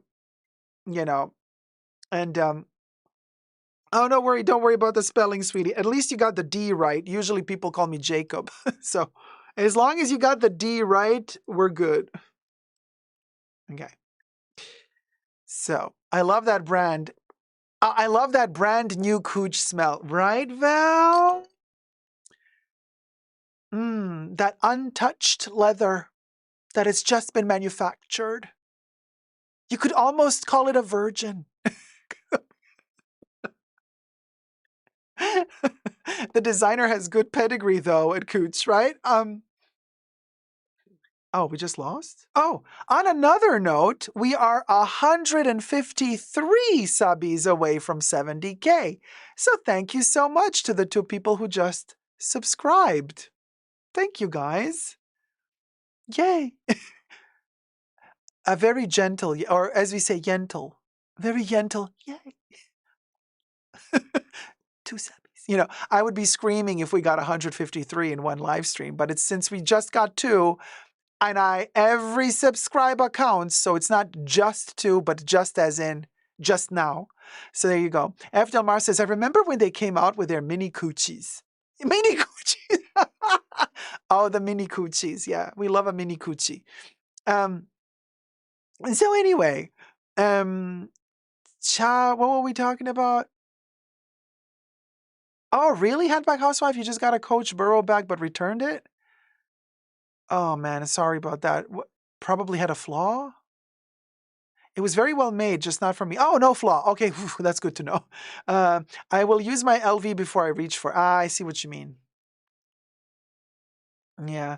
Heaven says I don't like the tabby at all. Well, maybe you're going to like this bag. Let's talk about it. Oh. How long have we been filming for? 26 minutes? Oh, it never stopped filming? Oh my God. You guys. Okay. Hi, everybody. Dacob here. Welcome back to the Fashion Bunker. We're talking Coach bags, honey. It seems as though the luxury world, and yes, I'm saying luxury at this point, no longer just your run-of-the-mill fast fashion or high street fashion. No, luxury. It seems as though the Coach is in the mouths of everybody. No pun intended. Or as in Canada, they would say, Hus, Moose, Cooch. The Cooch bag is in. And New York Fashion Week. At New York Fashion Week, Coach proves itself a winner, baby. Or you be the judges. Let's get to it. Let's see this brand new bag that everybody is raving about, honey. It just hit the runway. But before we hit the runway, you hit that subscribe button and the join button next to the subscription button. Become a member today. Gain access to extra perks. You can also join me on Patreon, Super Dacob, all spelled together there as well for extra perks. This video is being filmed live in front of a live virtual audience. I live stream several times a week, so come join the fun, come join the chats, and everything I say in this video is for entertainment purposes only, not rooted in truths or facts. Everything's alleged and just my opinion. Heaven in the chat says, oh, the Cooch. Yeah. Coochie Cooch, says Stanley. That's right. Y'all. Are you ready to see this? I have the receipts. I have the pictures. Coach hit the runway at New York Fashion Week. And these are the results. People are raving about these little leather giblets. Imagine tiny little munchkin coin purses out of leather. The old school ones with the little clip metal thing, to open it, like our grandmas used to do. Well, the munchkins have grown up and are giants now. Let's see. So here comes the first look. Yes, they're whimsical. Yes, they're giving a little bit Jeremy Scott. And also the oversized thing is giving a little bit Louis Vuitton from a couple of seasons ago. I get it, I get it, I get it. But wait till you see all the shapes. It's not just a teddy bear. Okay. Val says, that looks huge. It's a big cooch. It's a big cooch bag. So this is one example. The leather looks supple, looks soft. I like it, says Denmark. It's giving Moschino vibes. Okay. But this is the little coin purse moment, and it's really big. Cinnamon Roll says, I need it. Stop. And this is the thing. That's what I'm telling you. It's entering luxury stratosphere for me, Cooch. Like, are we going to buy one of these? Now, I don't want the teddy bear. Let's be very clear. Val says, I do like a kiss lock. Yeah, yes, thank you. This is the kiss lock. The ancient kiss lock, which Vivienne Westwood loved to use so much on her baglets as well. Now, I'm not in. It is a huggable bag. You can use it as a pillow stuffer. Sure, why not? But no, here's the thing. Not a pillow stuffer. A pillow to stuff. Now, teddy bear aside, whatever. Whimsical, we'll go-ish. But there's more. There's more shapes and more designs. Let's see the next one. You tell me what you think. Okay, here we go. There's a lot of different shapes and sizes. I even love the coat and the pants. Cooch is delivering, honey. Cooch is delivering. Okay, very 90s. But then there's this version, which is, I don't know if this is a shape of another animal. There's a head hiding there. I don't know. But anyway, so this one has that kiss lock. And then we have the classic coin purse. This is the classic coin. This is the one I want. And we're going to see Carrie Bradshaw, a.k.a. Sarika Jessica Parkerica. She a Parkerica. She a Parkerica. Sarika Jessica Parkerica. There's no Parkerica in this bag, And just like that, season 55, she's going to wear this one to go meet some other dude she's shagging. We'll go. Vel says, need that coin purse now. What? Heaven says, yes, that one I love. Yeah, the coin purse we all need. Definitely. I also love this color, and I love this kind of vintagey vibe. They come in different colors, by the way. So this one is the one that I want. Period. I might not get it in the end because, where are you going to wear this to? It's just fabulous, though. Heaven says, okay, I love this. Crap. I know. We're suffering because Cooch is always giving life, says F. Del Mar. I see what you did there, F. Canadians will be so proud of you for that one. The poetry. Cooch always giving life. Give it to me, Rachel, says Mel. Give it to me, please. That big coin purse is amazing, says Amali. It is just, I love it too. And the leather looks suppler than supple. Now, Sasha says, I'm living for this new Cooch. Let me show you picture number 3. Cha, this is giving me Westwood vibes. But hey, cute. Why not, I say? Why not? A heart-shaped giant coin purse, also from Cooch. But more importantly, whatever that little baglet is behind there, I'm loving this brown. Ooh, cha. It's a Cooch heart bag. Cute, right? Let's face it. We all need bags this large with all of our accoutrements, says Aish. Oh my God, the poetry, the vocabulary in the fashion bunker. The vocabulary. I can't with you guys. The accoutrements, honey. Oh! You can even use this as a charcuterie board. Heaven says that's going to be a lot of dinero. Yeah. Nectarine Man says, so, I'm into the Cooch now? My mom will be pleased. Listen, Linda, there's a first time for everything. Aren't they cute? And again, also with this red bag, all jokes aside, I love this shade of red. It's like a warmer shade of red. It's like an orangey red with the gold hardware. They could have easily done this red. Usually when brands do this red, they do the hardware in silver.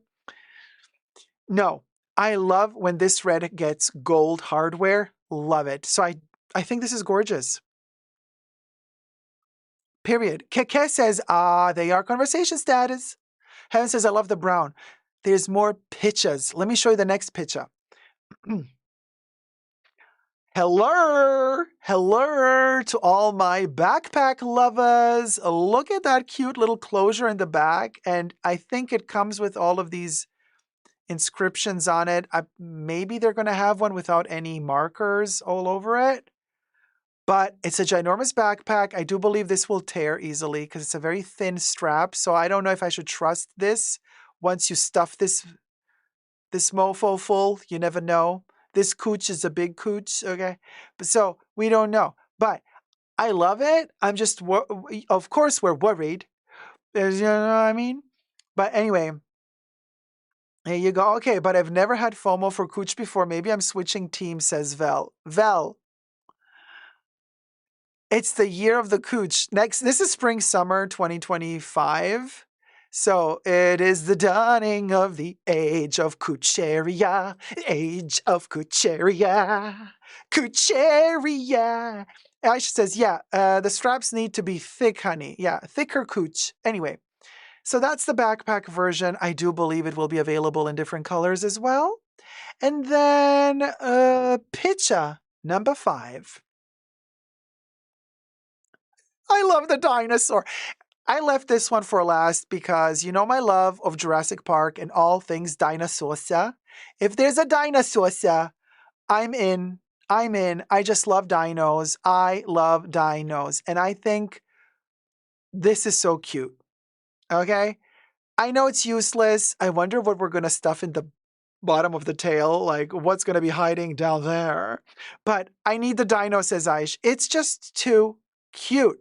And the dino with the little tiny, I mean, come on, you guys. This is adorbs. Nectarine Man says, the Stegosaurus. Cha. Look at Nectarine Man. I'm telling you, fashion bunker people, we know our words. We know the lingo, honey. We know the vocabulary, accoutrements, charcuterie, Stegosaurus. Like, hello? Okay. Oh, Sasha just corrected Nectarine Man and said, no, it's not a Stegosaurus. It's a Brachiosaurus. And a Stegosaurus actually has those plaques all over its back. I remember now. And Stanley says, no, it's not a Stegosaurus. It's not a Brachiosaurus. It's a Coochiesaurus. Oh my God, Dino Bag. I need that in orange. Oh, orange would be nice. But you know what I'm thinking? Green would be awesome too. I would love this one in green or brown. Man, oh man. Well, they're not out yet because they're coming out next summer. Rhea says, Louis Vuitton could sell you this dino for $30K. I wonder how much Cooch is going to ask for these. Maybe $1,000? What are you thinking? What are you guessing, guys? I'm guessing 700 to 1,200. 700 to 1,200 tops. And I'm hoping that these will hit the Coach outlet after the season is over. And then we're going to get them for even cheaper. Can we talk? Because if this hits the outlet, even if in a slightly lower quality, I'm down. I'll buy it even in a lower quality. Like outlet, this outlet, yes. Yes, you're going to have to wait until the trend is over because they're going to hit the Cooch stores next summer. And then they're going to hit the Cooch outlet probably the summer after that. So if you want it at a cheaper price, you're going to wait until summer 2026, I suppose, for the Cooch outlet. But if you want it at full price, you get it summer 2025. Phoenix Mom says, glad it is with Coach. Means the price is more reasonable. Yeah, I think so too. I think so. Aisha is like, TK Maxx, baby, at 2026. Cooch is rising from the mass extinction of luxury. We'll go, says Sasha. Oh my God, that's a great comment. Also, one of the reasons probably why I subconsciously was like, oh, let's put the dinosaur last. Because look at that. Cooch just single-handedly brought luxury handbags out of extinction, baby. See what Sasha did there? Let a hoe know down below what your thoughts are and subscribe. Help a hoe out. Thumb up the video. See you next time. Never give up on love. Coochie love. Bye.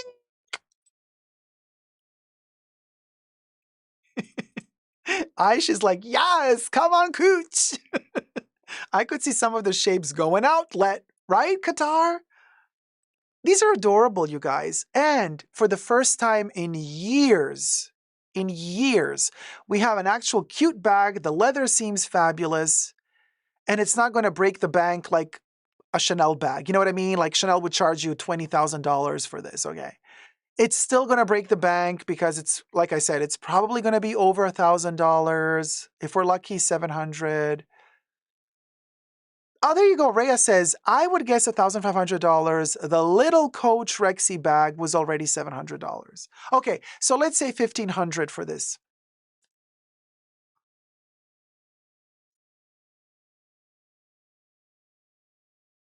Why not? Why not? You know, they have bags at $800 already, so over $1,200, says Marina. Deborah says, okay, Marina, you're right. Belle says, okay, but they have smaller kiss lock ones, which are so cute too. Right, and those will be much cheaper. Heaven says, I was on the Cooch site last night, didn't see anything I loved. And now this? Crap. The Teddy and the Dino. Qatar says, and it's not the same damn thing. Deborah says, he's democratizing luxury. Aisha says, yeah, Cooch is more affordable. Reyes says, imagine looking for your keys hiding in the tail. You gotta dig deep in that tail. Oh, yes. A smaller dino would be better, says Aish. Phoenix Mom says, that's a lot of leather too. Sandra says, I want a giraffe bag. The leather looks lovely, says Heaven. Yeah, it's a nice leather, right? It's you know what this reminds me of? The leather on the photo, because I haven't touched it, of course, but just from the texture of the leather here, you know what it reminds me of? It reminds me of the 90s Coach City bag that we've seen in John Waters. I never posted that video. Maybe I should post that video finally. In John Waters' Serial Mom, Kathleen Turner wears the Cooch City bag in that movie, almost in every scene. And this is the texture of the leather that it's giving me. Like from the movie, that's how the texture, oh, delicious. I showed that, says Heaven. Yes, in the live stream, but I didn't post it as an individual video. You can put a bridle on that dinosaur as a charm, like you're going to ride it, LOL. Fabulous. Anyway, on a more stupid note, McDonald's just launched their Happy Meal collection this week, and this week's Happy Meal collection is dedicated and in collaboration with Crocs. Can you believe? Let me just lift the photo. I didn't even prepare this. I'll just lift it. It's all green. You're not going to see shit. You're not going to see anything. But anyway, we'll go. Each toy comes with its own box and wrapping paper. Let me show you. No, yeah, okay. So on the, see how tiny they are? This is the Happy Meal in paper, and the little tiny Crocs Happy Meal McDonald's shoe is hanging off of the double arches.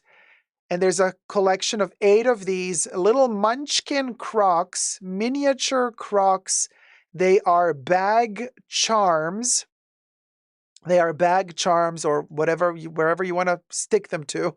If you got pierced nipples, do that. Do whatever you want. It's your body. Hey, who am I to judge? They're available in a plethora of colors. Okay. They're tiny, teeny tiny, and you only get one. You don't get like the left and the right one, just one. We'll go. And so it's really hard to see. Well, let me zoom in individually. They're very unfocused. Cha. So obviously hard to see. So there's the red one. Then there's the yellow one. There's the polka dot one. There's the blue one. It's very hard to see. And the influencers got their packages with all 8. Okay. I love McDonald's, but I didn't get the influencer package. Oh, but I don't like Crocs, so who cares? But anyway, so, okay, the influencers got You know how McDonald's does the dipping sauces for the chicken nuggets? I know what I'm going to do after this live stream. I'm going to McDonald's. But anyway, hashtag not sponsored. You know the dipping sauces. They come in those little tiny... speak of McDonald's and Mahora appears. Yes, Quinn. Okay. Hi, Mahora. Happy work day.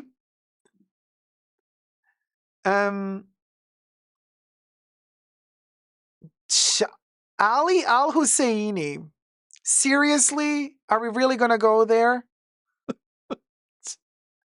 I'm not even going to read that comment. Bye. Okay. Aish, Mahora, deal with this person immediately. Thank you. So, now, thank you. Now, what was I saying? Okay. I don't know. Today is not the day, Linda. The trolls are, it's insane. It's insanity.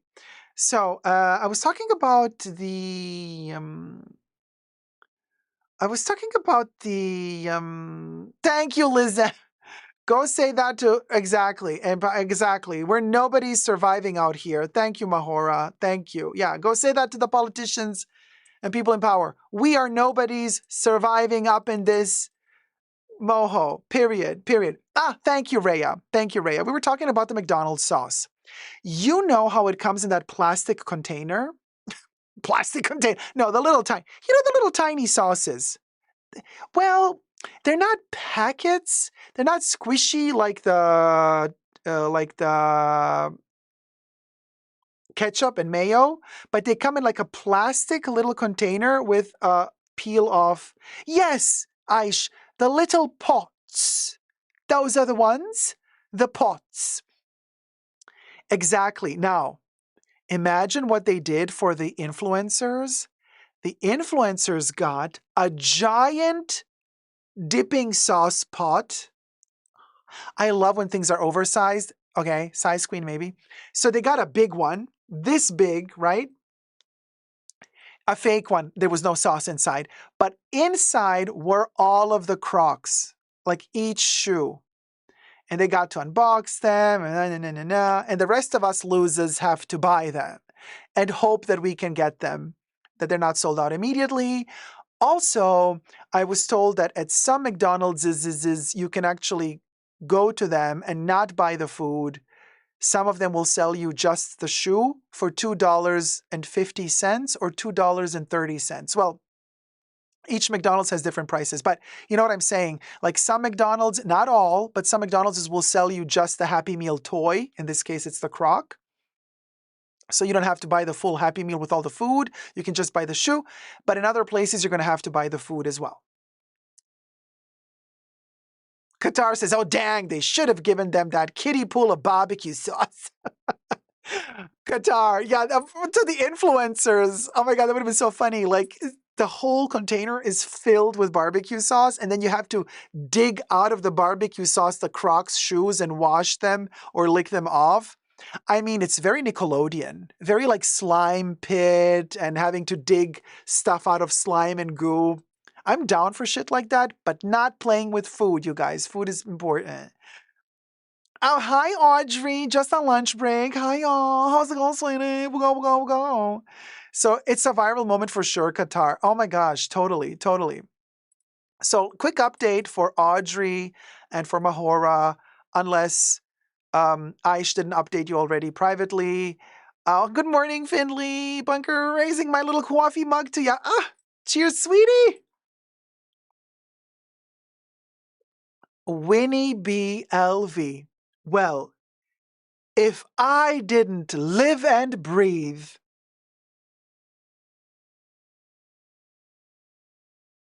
Well, if it isn't the Winnie, the B, the LV. Let me tell you, listen to Linda. Listen to Linda. I mean, of course, we're worried. Listen to Linda.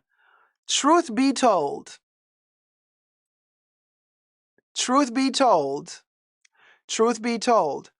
how did a hoe find out about the mini Crocs? Because the other hoe got one and posted it to her Insta, And of course I liked the post, and I'm like, Winnie B got a munchkin croc from McDonald's? So I go check out McDonald's, and lo and behold, Aho was on top of her game. On top of her game, Winnie was on it. The second they dropped, baby, Winnie got the croc, baby. So there you go. So quick update for Audrey and Mahora, in case I didn't get a chance to update you privately. We have had quite a few trolling situations today, which we've dealt with. It has been a little bit challenging to get through. Things were said. Things were done.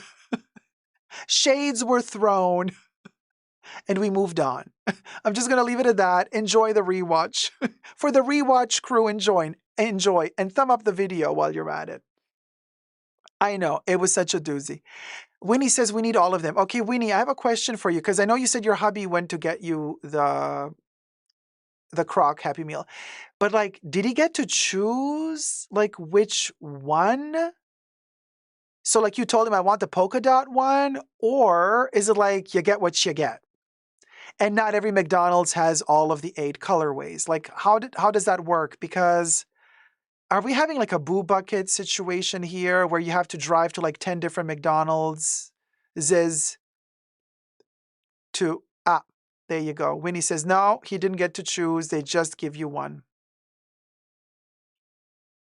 Yeah, okay. No, I get it then. Yeah, I mean, if you're lucky, you're lucky. I think, Winnie, I think yours is the best. I think yours and the one with the actual McDonald's arches on the front are my favorites. Those are the 2 favorite ones. I'm not so keen on the one with the half smile. So I think the most unique, the most unique of all of them is the polka dot one that you got. That's the one that stands out because it's different from all the others. And then, but the most McDonald's is the red one with the double arch on the front, like the full double arch. The full double arch is my favorite because it's just so McDonald's, right? I'm not a big fan of the one with the half smile. So I don't know. Oh, Phoenix Mom, yeah, let us know. You're going from work now? You're going to pass by McDonald's? Let us know if they still have some left. Like, they just put them out yesterday, you guys. I mean, they probably already sold out. You can already buy them on eBay for a ton of money. I hate scalpers. Scalpers are the worst. Ugh. Are we putting on stickers or no? Okay, so yes, they come with a sheet of stickers as well, you guys. The Munchkin Crocs come with a tiny sheet of stickers, and you can put the stickers all over them to decorate them. Oh, Linda, you got them as well? So I, being the collector that I am, I would only put stickers if I got doubles. So if I got like 2 polka dotted ones, then I get 2 sticker sheets, then I would use one to put the stickers on it. Otherwise, I would not put the stickers on it because I'm like, I would think, oh no, then I'm going to ruin the sticker sheets. Although, like, who cares, right? Have fun, just use the sticker sheets. But I don't know. Would I ruin the sticker sheets for the sake of decorating the croc? Yeesh. I want an Egg McMuffin too, Trina, so badly. Winnie says, okay, yes, perfect. I like the one bear. Okay, Winnie, so if you can, try to get a second one. And then decorate the second one because, I mean, they don't break the bank, you know. It's not like we're buying $2,000 bags. We're buying... Well, if you're lucky, your McDonald's will sell you just a shoe without the Happy Meal, so you're going to pay like $2.50. So you can ask them if you can get, you know what I'm saying? And then you got the doubles. It's not like they're selling us the left and the right, which that's something that I wish they would do. I wish you could buy the left and the right shoe, but they're only selling, I think, they're only, what was it, Winnie? The right one or the left one? Which one are they selling? I think only the left one, maybe. And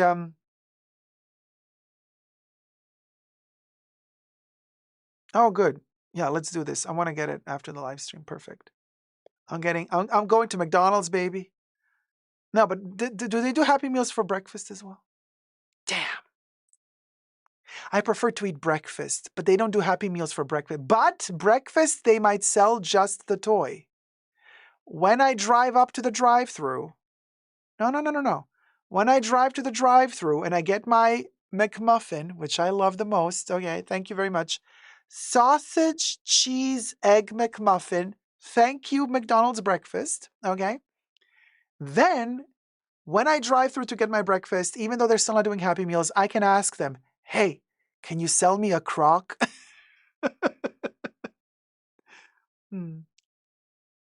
Yeah, I don't care about that. Special meal with Genshin, whatever. There you go. Winnie says, Ed went for brekkie and bought his Croc yesterday. There you go. So I'm going to go get breakfast after the live stream. I'm going to get my McMuffin, which I love so much. And then I'm also going to get a McGriddle. I'm just going to get fatter and fatter every day. And then I'm going to tell them, hey, can I get a Croc? Finley says, okay, I just saw the picture. They are pretty damn cute. Aren't they cute? They're so useless, you guys, but then it's the FOMO, it's McDonald's. You know, I read an article about them, and really interesting because in the article it says that McDonald's always has this way of finding like a sweet spot, like comfort, not just comfort food, but also these little memories that like bring, because, you know, the Crocs are very Y2K era. Then they do the Boo Buckets that are very 80s and 90s. Like they do these retro things over and over again that make you feel like a safe comfort. It's like comfort objects that McDonald's hits the spot, right? So for people who grew up with Crocs, I was not one of them, but I like tiny things. So this is cute. I don't know. So I'm just thinking. Audrey says, oh my God, thanks for the info, Ray. What happened? Oh, I'm missing up my chats. Okay. I kind of wish they'd done little Halloween Crocs instead of the chaotic Boo Buckets. Well, Finley, the Boo Buckets are growing on me slowly. By the way, I made a video on the upcoming new Boo Buckets on my Totally Dacob channel, my pop culture channel. I did a review of the upcoming 4 new designs of the Boo Buckets, and I hated them in the beginning. Now I'm like, okay. Now I'm liking them more and more. And then some people have commented under that video, like they have pleaded their case. They have explained why they like them. And I understood. And I heard you. I heard every single one of y'all's. This is I read every comment. And I was like, you know what? Let's give these buckets a chance. Let's give these buckets a chance. Let's give these buckets a chance. So Amo was being a troll. Oh, thank you, Audrey. What was the... Audrey sorted it. What happened? What was Amo saying? Give Boo a chance. Exactly, Finley. Where's the history? I don't see it.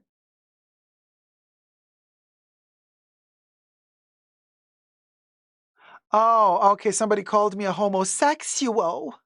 Ah. And they misspelled my name and called me Jacob. Jacob collects little dolls. Amo. Let me tell you something. Amo, because I think even though you're blocked, you're still watching. I do collect dolls, Amo.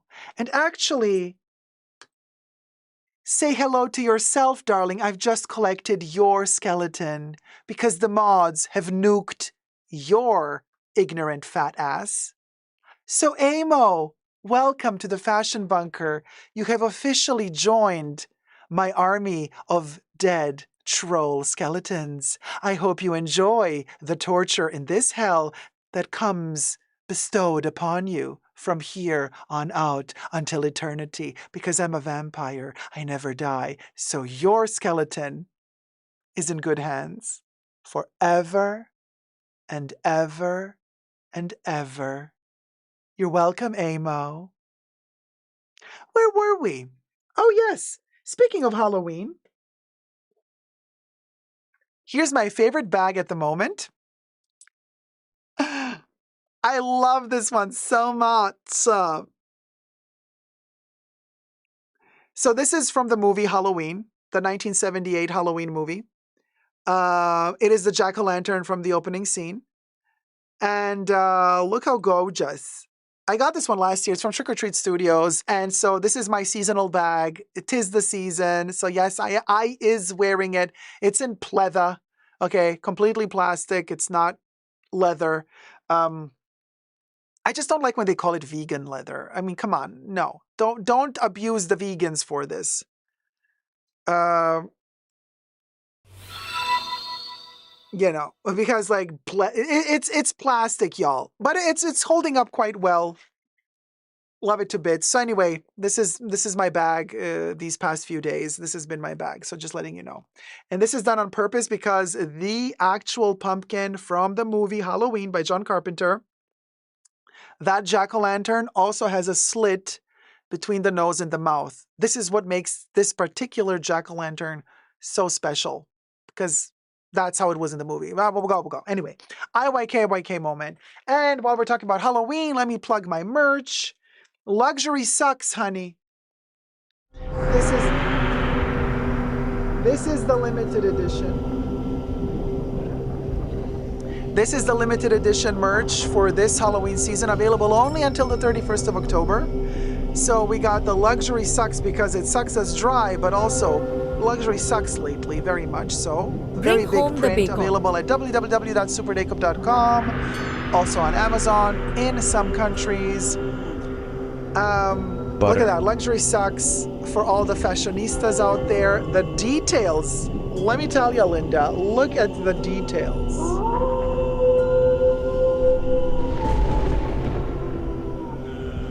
And then if you are a little bit scared of scary stuff, we got you covered with the cute Bubbles dressed as a ghost, also limited edition, available until the 31st of October only.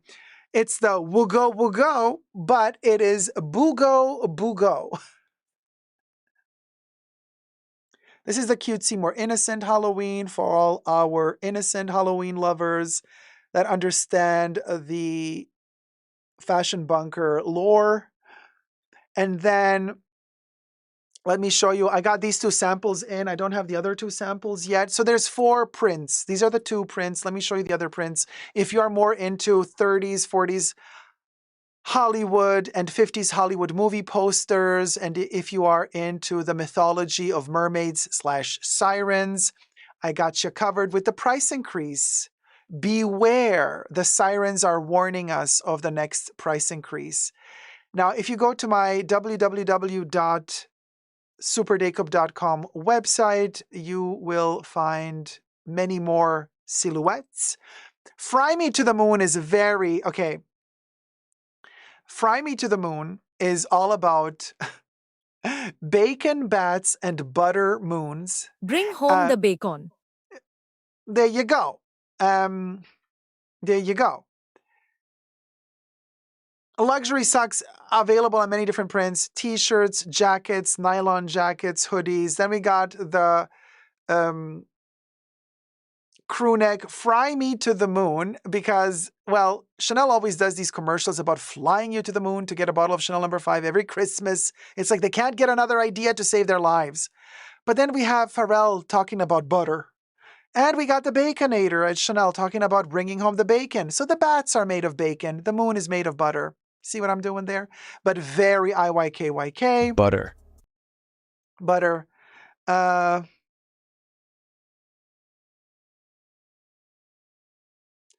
we got the mugs.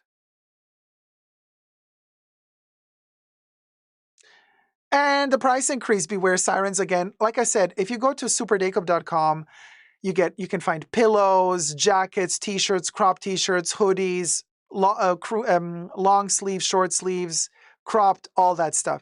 If you go to Amazon, you can just find short sleeve, long sleeve, and hoodie. Just to be very clear. So there's a bigger selection on superdacob.com than there is on Amazon. Winnie says, Dacob, did you see I copied you on the Hermes bracelet? We are twinning. I love this so much. You got the same one? Oh, wait. No.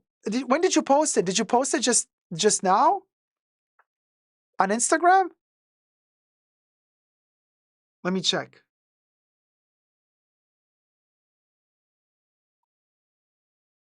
Is it like on Instagram or like what will go will go? I did. No, last month. What? Last month? Well, how many pictures did you take of it? I'm scrolling through your Insta right now. Oh my God, you're with Saya? How come I didn't see this? Wait, let me like this picture. Oh my God, what have I been missing? No, you didn't post a photo on Insta. Winnie, you got to send me one. My moon t-shirt is coming next week. Oh, Kari, yay, thank you so much. Audrey says, Selena, I understand you're a long-term viewer. Please mind your tone in the comments. I wasn't referring to your grandmother. I'm referring to somebody insulting Dacob. Oh, thank you, Audrey. Yeah, it's been difficult today. Okay, Kari says, my moon t-shirt is coming next week. The Nectarine Man says, are we loving the Milano Fashion Week shows or no? Nectarine Man, I kid you not. I have seen zero of Milano Fashion Week. That's how little how little FUCKs I give. Seriously, I'm going to watch it for the sake of the channel. But I'm not, the times are long gone when I was like excited, like, oh my God, let's jump in and watch every single show. The second it hits, let me watch it. Let me watch this. Let me watch the. Oh my God, I can't wait. The countdown to the live stream of the next show. Let me sit down, get my popcorn ready. Like those days, honey, those days are long gone for me personally. What a concentration of those comments. I'm shocked. Mods, you are doing great job. Thank you, Zach. Qatar says that luxury sucks shirt, max counterculture, could totally see a Billie Eilish or Chappelle Roan rocking it. Well, Qatar, then it would not be counterculture, because if they rocked it, then it just would be trend.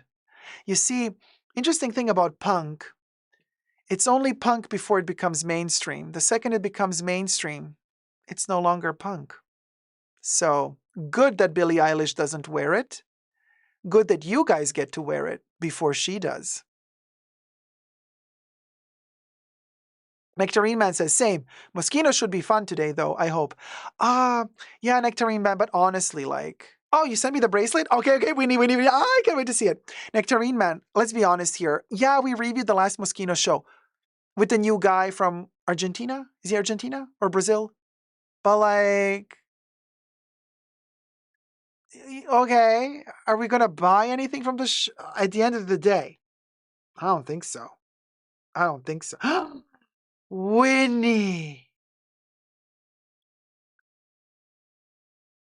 Which one did you get? Because I don't know. Is this a small, medium, large, or extra large? So I love the Sean Duncan. Isn't it amazing? Oh. Can I show it, Winnie? Am I allowed to show the photo or am I not allowed to show the photo? Now, you guys, I wear this little thing every day. You got the medium?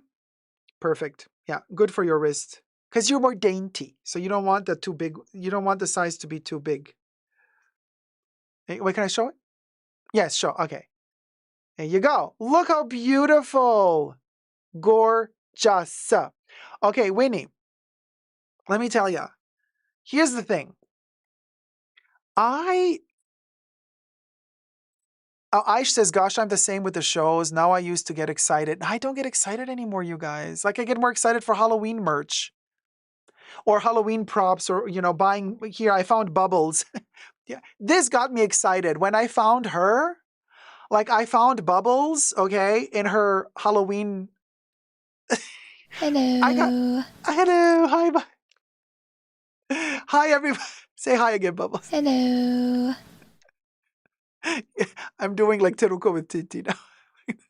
So anyway, when I found Bubbles, this got me excited. Okay. Now, wait, Winnie, so let me tell you about the bracelet. They told me at Hermes when I bought it, don't wash it ever. It should not see or touch water. Bitch, it's been almost 2 years that I've had this bracelet. Every time I wear it, I wash it under warm or hot water, no soap. Out of the faucet, I wash it with warm water and I immediately dry it with a towel. and I've had it for 2 years now. Okay, this is how freaking shiny it still is. So it's bull crap what they're telling you to not wash it. No, it really, really. Also, Hermes silver it's the best silver I've ever had. I've had Tiffany silver, terrible. It tarnished like crazy. My Hermes silver, the best in the world. I love this bracelet to bits. No, Winnie, mine is not large. Mine is the extra large. Yeah, it's the biggest one. The extra large. I got the très grand modèle, and you got the médium modèle. And it really holds. You guys, seriously, oh, Maka, thank you so much. It's like 6:10 a.m. I'm still in the bunk.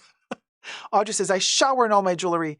The only time I've had an issue with tarnishing was in Iceland because there is so much sulfur in the water. However, it soon sorted itself out. Oh, good. That's good to hear.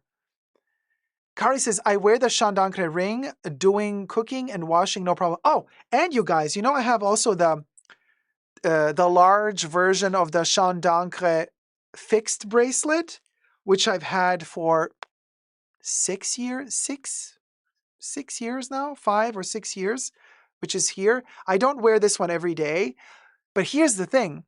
Even though I don't wear it every day, this didn't oxidize like cheap silver does. It's still so gorgeous. I do wear it and I wash this one as well, but look how beautifully it has aged, you guys. And I wash it with water too.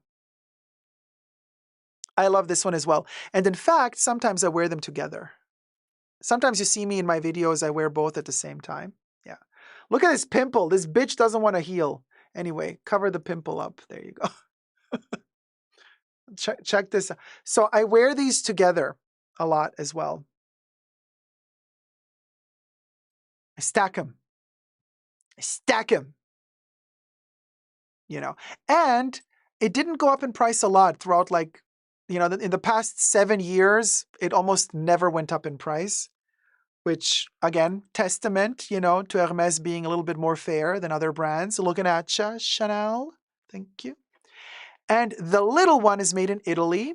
This one is made in France. Where's yours made, Winnie? Love it to bits. Love it to bits. Oh, okay, Audrey, back off break now. Oh, have a great day at work. Oh, I hate the feeling of wetness under jewelry, like under rings. I always dry underneath. I also always dry. Yeah, I don't shower with my jewelry, not because I think it's going to tarnish or anything. I'm just not comfortable. I like to be naked when I shower, fully naked. Oh, Terry says, I remember when you first got the bracelet. It still looks new. Thank you, Terry. Yeah, it really does. And I'm telling you, Terry, Hermes silver, oh, it's a joy to wear. It doesn't really tarnish, it's a joy to wear. And if we're going to do girl math, cost per wear, I've worn my Hermes jewelry and my little Chanel ring more than any other luxury good I own because I wear these every single day. So yeah, I mean, after so many years of having them and wearing them, it's just, it was so much more worth it to buy them than to buy, a bag or a scarf or something, or even a brooch, really.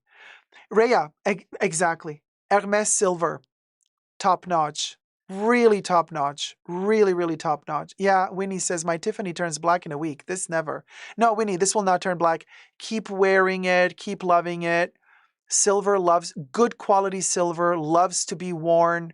It loves to, be always kind of cleansed and lubed with your own essential oils, darling. But then you wash it off from time to time to get a little bit of the oil off so it gets its shine back again. And it's amazing. It's going to stay beautiful. Really, you can pass it down to your kids. It's still going to be fabulous. That's the beauty of Hermes silver. I can attest to that thus far. Their silver has been top-notch to me. Oh, I love the gallop bracelet, Lisa. That's a good one. It's delicious. Best around, says Lisa. I love it. I even love the gallop ring. They never have it in my size, though. I like the one with the horse in the front, not on the side, for the ring. But I didn't manage to get my size yet. Ingrid says, I have tiny wrists and I want the small fox one, but I'm afraid it won't look good on me. With a fox? I don't know the fox version. I currently see the farandole is flat, so comfy. Can't get the heart bag out of my head. Huge, says Deborah. Well, Deborah, I mean, they're going to release the Coach heart bag March, maybe? Or April? So it's around the corner. Soon-ish. Oh, Winnie says I wasn't going to get it. And I kept seeing Dacob with his. I said, let's do it. I got enough bags. Winnie, I mean, it's really so satisfying, such a satisfying piece. It's like I wear it so much at this point that if by accident I leave the house and I forgot to put it on, I go back home to put it on because like I feel naked without it at this point. And I also, just like I feel naked if I don't put perfume on, same with the bracelet. With this bracelet and my ring, of course. I love my ring. Always wear my ring. That's that. Those are the two pieces I always wear. Of course, and sunglasses because, yeah. But that's that. Love it to bits. Anywho, my lovely people. It was a difficult live stream today. Still, I hope you had fun. Shaban says, I only have one Tiffany necklace and it's held up great. But it was from like 2004, 2005-ish. Maybe it was that was the year. Maybe that when they still were doing better quality possibly. I want to say, I hope you guys had fun despite of the complications. The poor mods. It was difficult today. So, Winnie says, when we meet up, we will hold hands and let the clank. And let them clank. Yeah, loved it.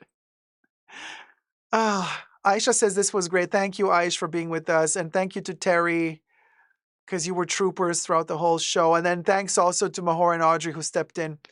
And Val says, good night, everyone. Thanks for the live, Quinn. Thank you for tuning in, you guys. Spicy people, right, Heaven? It was insane. I don't know what happened today. I just want to say thank you to everybody who joined the mansion, the Fashion Bunker mansion. Look at that. We filled up not as much as we usually fill up the Fashion Bunker party house, but nevertheless, look at this gorgeous. We got 5 people to move in today. Caroline says, thanks, Dacob. So there you go. Sasha says, so glad I made it to the live stream. I'm a living ferret. You're such a treat, Dacob. Oh, thank you, Sasha. Thank you so much. And you had wonderful comments and chats today with us. And what can I say? Thank you guys so much for joining the Fashion Bunker Spooky Halloween Haunted Mansion. The trolls are insane, Winnie, lately. I don't know, before you tuned into the live, I read out a comment by somebody calling me a sodomite. I mean, we're going back to the Middle Ages, you guys. We're going to use that lingo now. We're going back to the Inquisition, honey. Honey, I'm a vampire. I lived through the Inquisition and I survived the Inquisition. Bitch. But let's celebrate again. One more time. With the gorgeous pumpkin. This brings me so much joy, you guys. Can we talk? No. Okay, so I'm decorating the Fashion Bunker, right? Because it's the season. And I've already been decorating since like June. Okay. But like now I got a lot of like extra stuff. And man, this pumpkin is good. This pumpkin is so good. The vacuum form.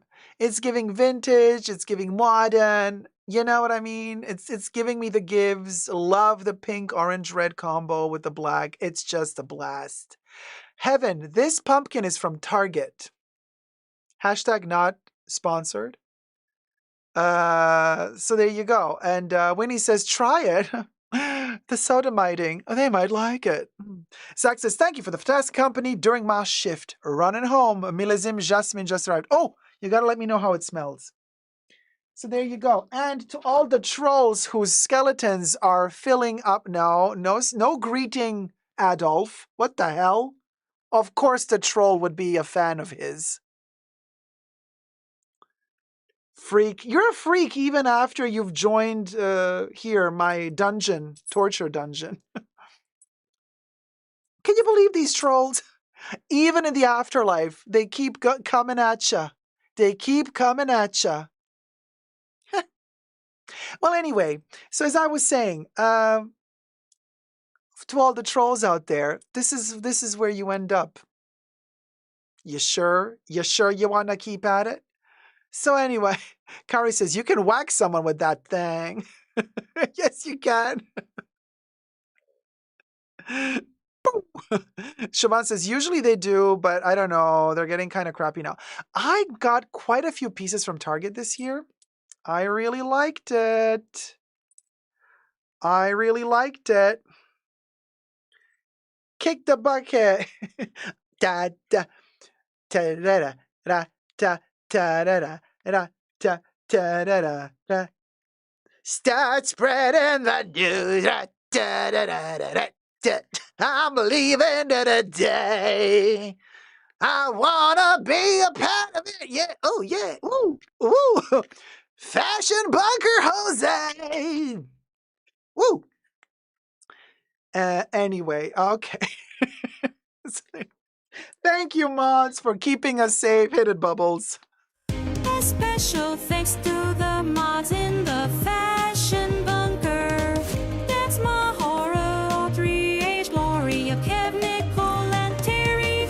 Bubbles loves you. Thank you, mods. No, that wasn't the Chicago challenge. Start Spreading the News is from another musical from New York, New York. But anyway, and you know how Woogo Woogo? This Halloween season has turned into Boogo Boogo. Boogo, boogo, boogo, boogo, boogo. Boogo, boogo, boogo, boogo, boogo. Boogo, boogo, boogo, boogo, boogo, boogo. Boogo, boogo, The boogo, ghost. boogo, boogo, boogo, boogo. Boogo Boogo, baby. Special little limited edition song as well, just to perk up our aching, gorish, macabre souls. And this, a countdown to Halloween. While you're at it, by the way, check out Totally Dacob, my pop culture channel. I'm posting a video a day currently as we're counting down to Halloween. Go shopping with me to Marshall's, Michael's, Target, CVS, Pharmacy, IKEA, Burlington. What did I miss? Home Goods. Chanel! You name it, we're at it. Okay, filming vlogs, voicing over, very relaxing, chill ASMR vibes. For those of you who have already watched, you know, it's a whole other voice I use for those videos. It's very much more da da da da da da da da da da da da, you know. So you can kind of fall asleep to those, and there's a lot of really cute Halloween props that I'm discovering on my shopping journeys towards Halloween. They're very relaxing videos. There is no controversy in those videos. Like there's no drama. They're very, very chill, very relaxing. Yeah, the night DJ voice, not Adita. That's exactly what it is. What it is. Siobhan says the soft voice comes on. Yeah. I'm loving the voice. Oh, thank you guys. Yes. Because, the microphone is not up here. So for those vlogs, the mic is down here. And the setting is more intimate. It's not a live stream. So the voice, it's just a whole other tone of voice. I think I use more this voice when I talk about the Halloween. And I can't do this voice if I'm looking at the chats because I automatically lift my voice up when I see the chat. So anyway. All right. Love you loads. What's the song that's best? We are best for Halloween. Hit it, Bubbles. I am obsessed. I am obsessed. I am obsessed. Living Ferret. Living ferret, living ferret, living ferret, living ferret, living ferret, living ferret. Okay, Bubbles. You're trying to do the bendy, but the bendy mendy. Okay.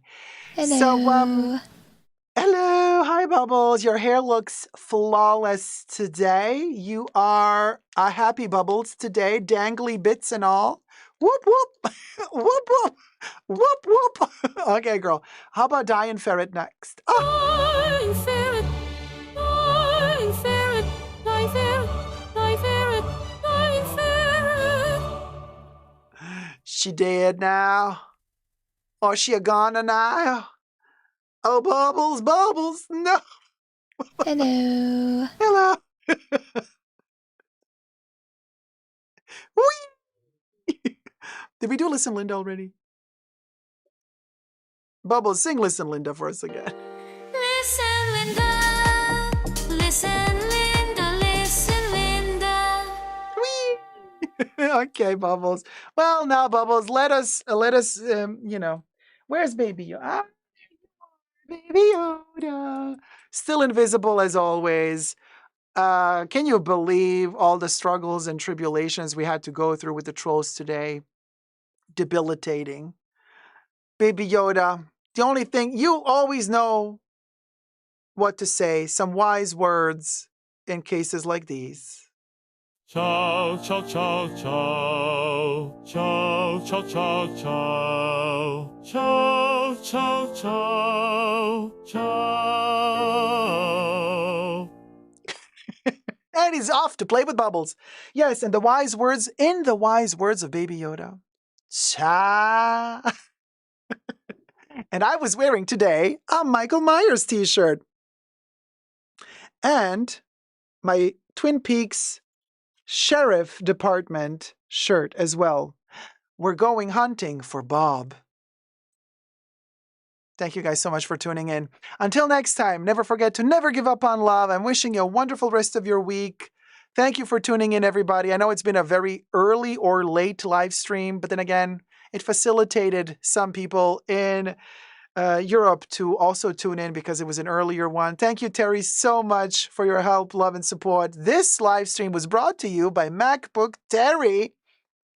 Terry sent the Fashion Bunker this MacBook, which makes my world so much easier, my work so much easier. In fact, thanks to Terry, I can upload every single day, almost every single day, a video to Totally Dacob because it goes this fast with the rendering.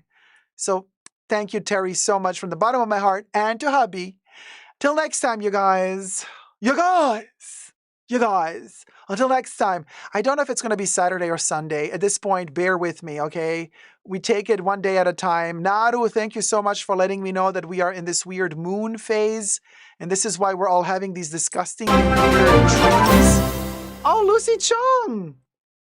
Lucy Chong thank you donated so $20. much. Living for it. Thursday party at Dacob. XOXO. Ooh, one last minute entry. Lucy. You're moving into the house. Hold on. Let me make a little special paper lat for Lucy. Oh my God, you guys. Lucy in the sky with diamonds. Okay. Lucy moving in, and Lucy's also going to get a little ghost. Oh, how fabulous. Lucy, you have made it last minute into the bunker. Hold on. Bubbles. Let me put Lucy into the bunker. Hello. Hello, Bubbles. Oh, gosh. Wait, hold on. Okay. Sticky notes are sometimes not very sticky. Ah, there she is. She made it into the bunker with a ghost. Woo. Flipping. And there you go, the party. We got 6 inhabitants, plus I am living underground as a good old vampire. So it's the 7 of us partying till the cows come home, honey, in the spooky haunted Fashion Bunker mansion. In pastel colors. We wouldn't have it any other way, darling. We would not. No. So there you go. Oh my God, Naru. It can be an emotional time, but we can do it. It is so emotional. Guys, while we're in the eclipse corridor, says Naru, while we're in the eclipse corridor, do cleansings and meditate and let go of the past relationships. Naru, can you tell us, when is the eclipse corridor going to pass? How many days from now? Do we know? Like, are we dealing with like one more week? Oh boy. Yeah, 2nd of October. So about a week, huh? 1 to 2 weeks. Because it's been intense. Is it going to get more intense than this? Because I best get ready for it then. I've been tearing up with tears of happiness, been cleansing in that way, says Chauvin. Oh, that's good too. There's the solar coming, says Rosanna. Oh boy. And the effect may stay there for 3 to 5 days. Lucy Chung, fashionably late, but I'm so grateful for you. Thank you so much. Thank you. You're never too late, honey.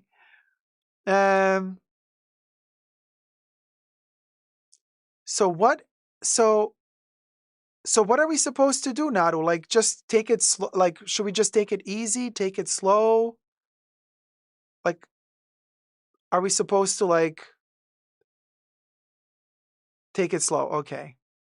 So not strain, don't rush.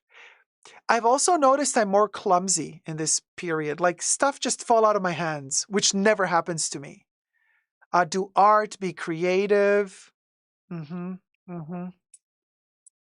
Well, I did something today that was creative. I mean, minus the live stream, of course. I'm kind of working on, doing a little table for like trick or treat stuff. And I've been decorating the table, trying to figure stuff out. I'm overstuffing the table, like more is more for Halloween. So I did this little creative composition. You won't be able to see the green stuff, but you will be able to see the other colors.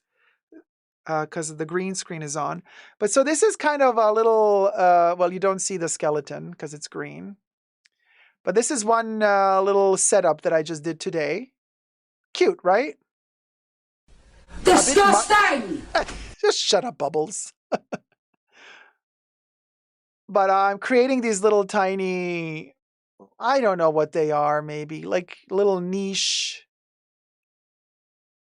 So whenever guests come, there's a ton of snacks. You see how many you can eat sweet eyeballs, pumpkins, fangs. There's little pretzels. There's a lot of gummy candies.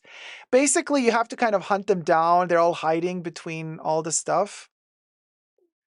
No, I don't get trick-or-treaters. No, not really. But like whenever friends come, I'm always like, "Your candy." Yes, Sasha, I'm staying way away from the Versace cups in the stove. Yeah. So we got to take good care of ourselves. Yeah,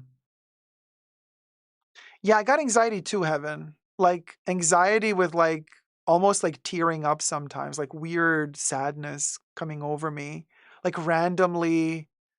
Oh, thank you, Terry. Looks wonderful. Thank you. And Lucy's like, when's Chucky making appearances? Well, Chucky has an outfit. He'll be coming soon. Don't you worry about Chucky. He'll be coming. You best believe he'll be coming. Mercury retrograde. Oh God, no. When is Mercury retrograde?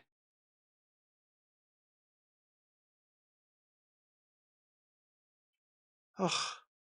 Because Mercury retrograde, y'all. No, because Mercury retrograde is always so debilitating. I have the feeling like we're always in Mercury retrograde. Every time we talk about it, it's like, oh, did you know we're in Mercury retrograde? I'm like, didn't it end like 2 weeks ago? Yeah, but a new one started. I'm like, what the hell? Oh, your birthday's Sunday the 22nd. So we might be live on Sunday or on Saturday. We don't know yet, but in case we are, we're going to say happy birthday. Thank you, Marco. De Imma. We love you, Super D. Thank you, guys. Love you too, guys, so much. November 25 is Mercury retrograde. Okay, so after Halloween. Well, at least we get to enjoy Halloween without Mercury retrograde spoiling Hoop in an Alba parade. Thank you guys so much for tuning in. This has been an intense live stream.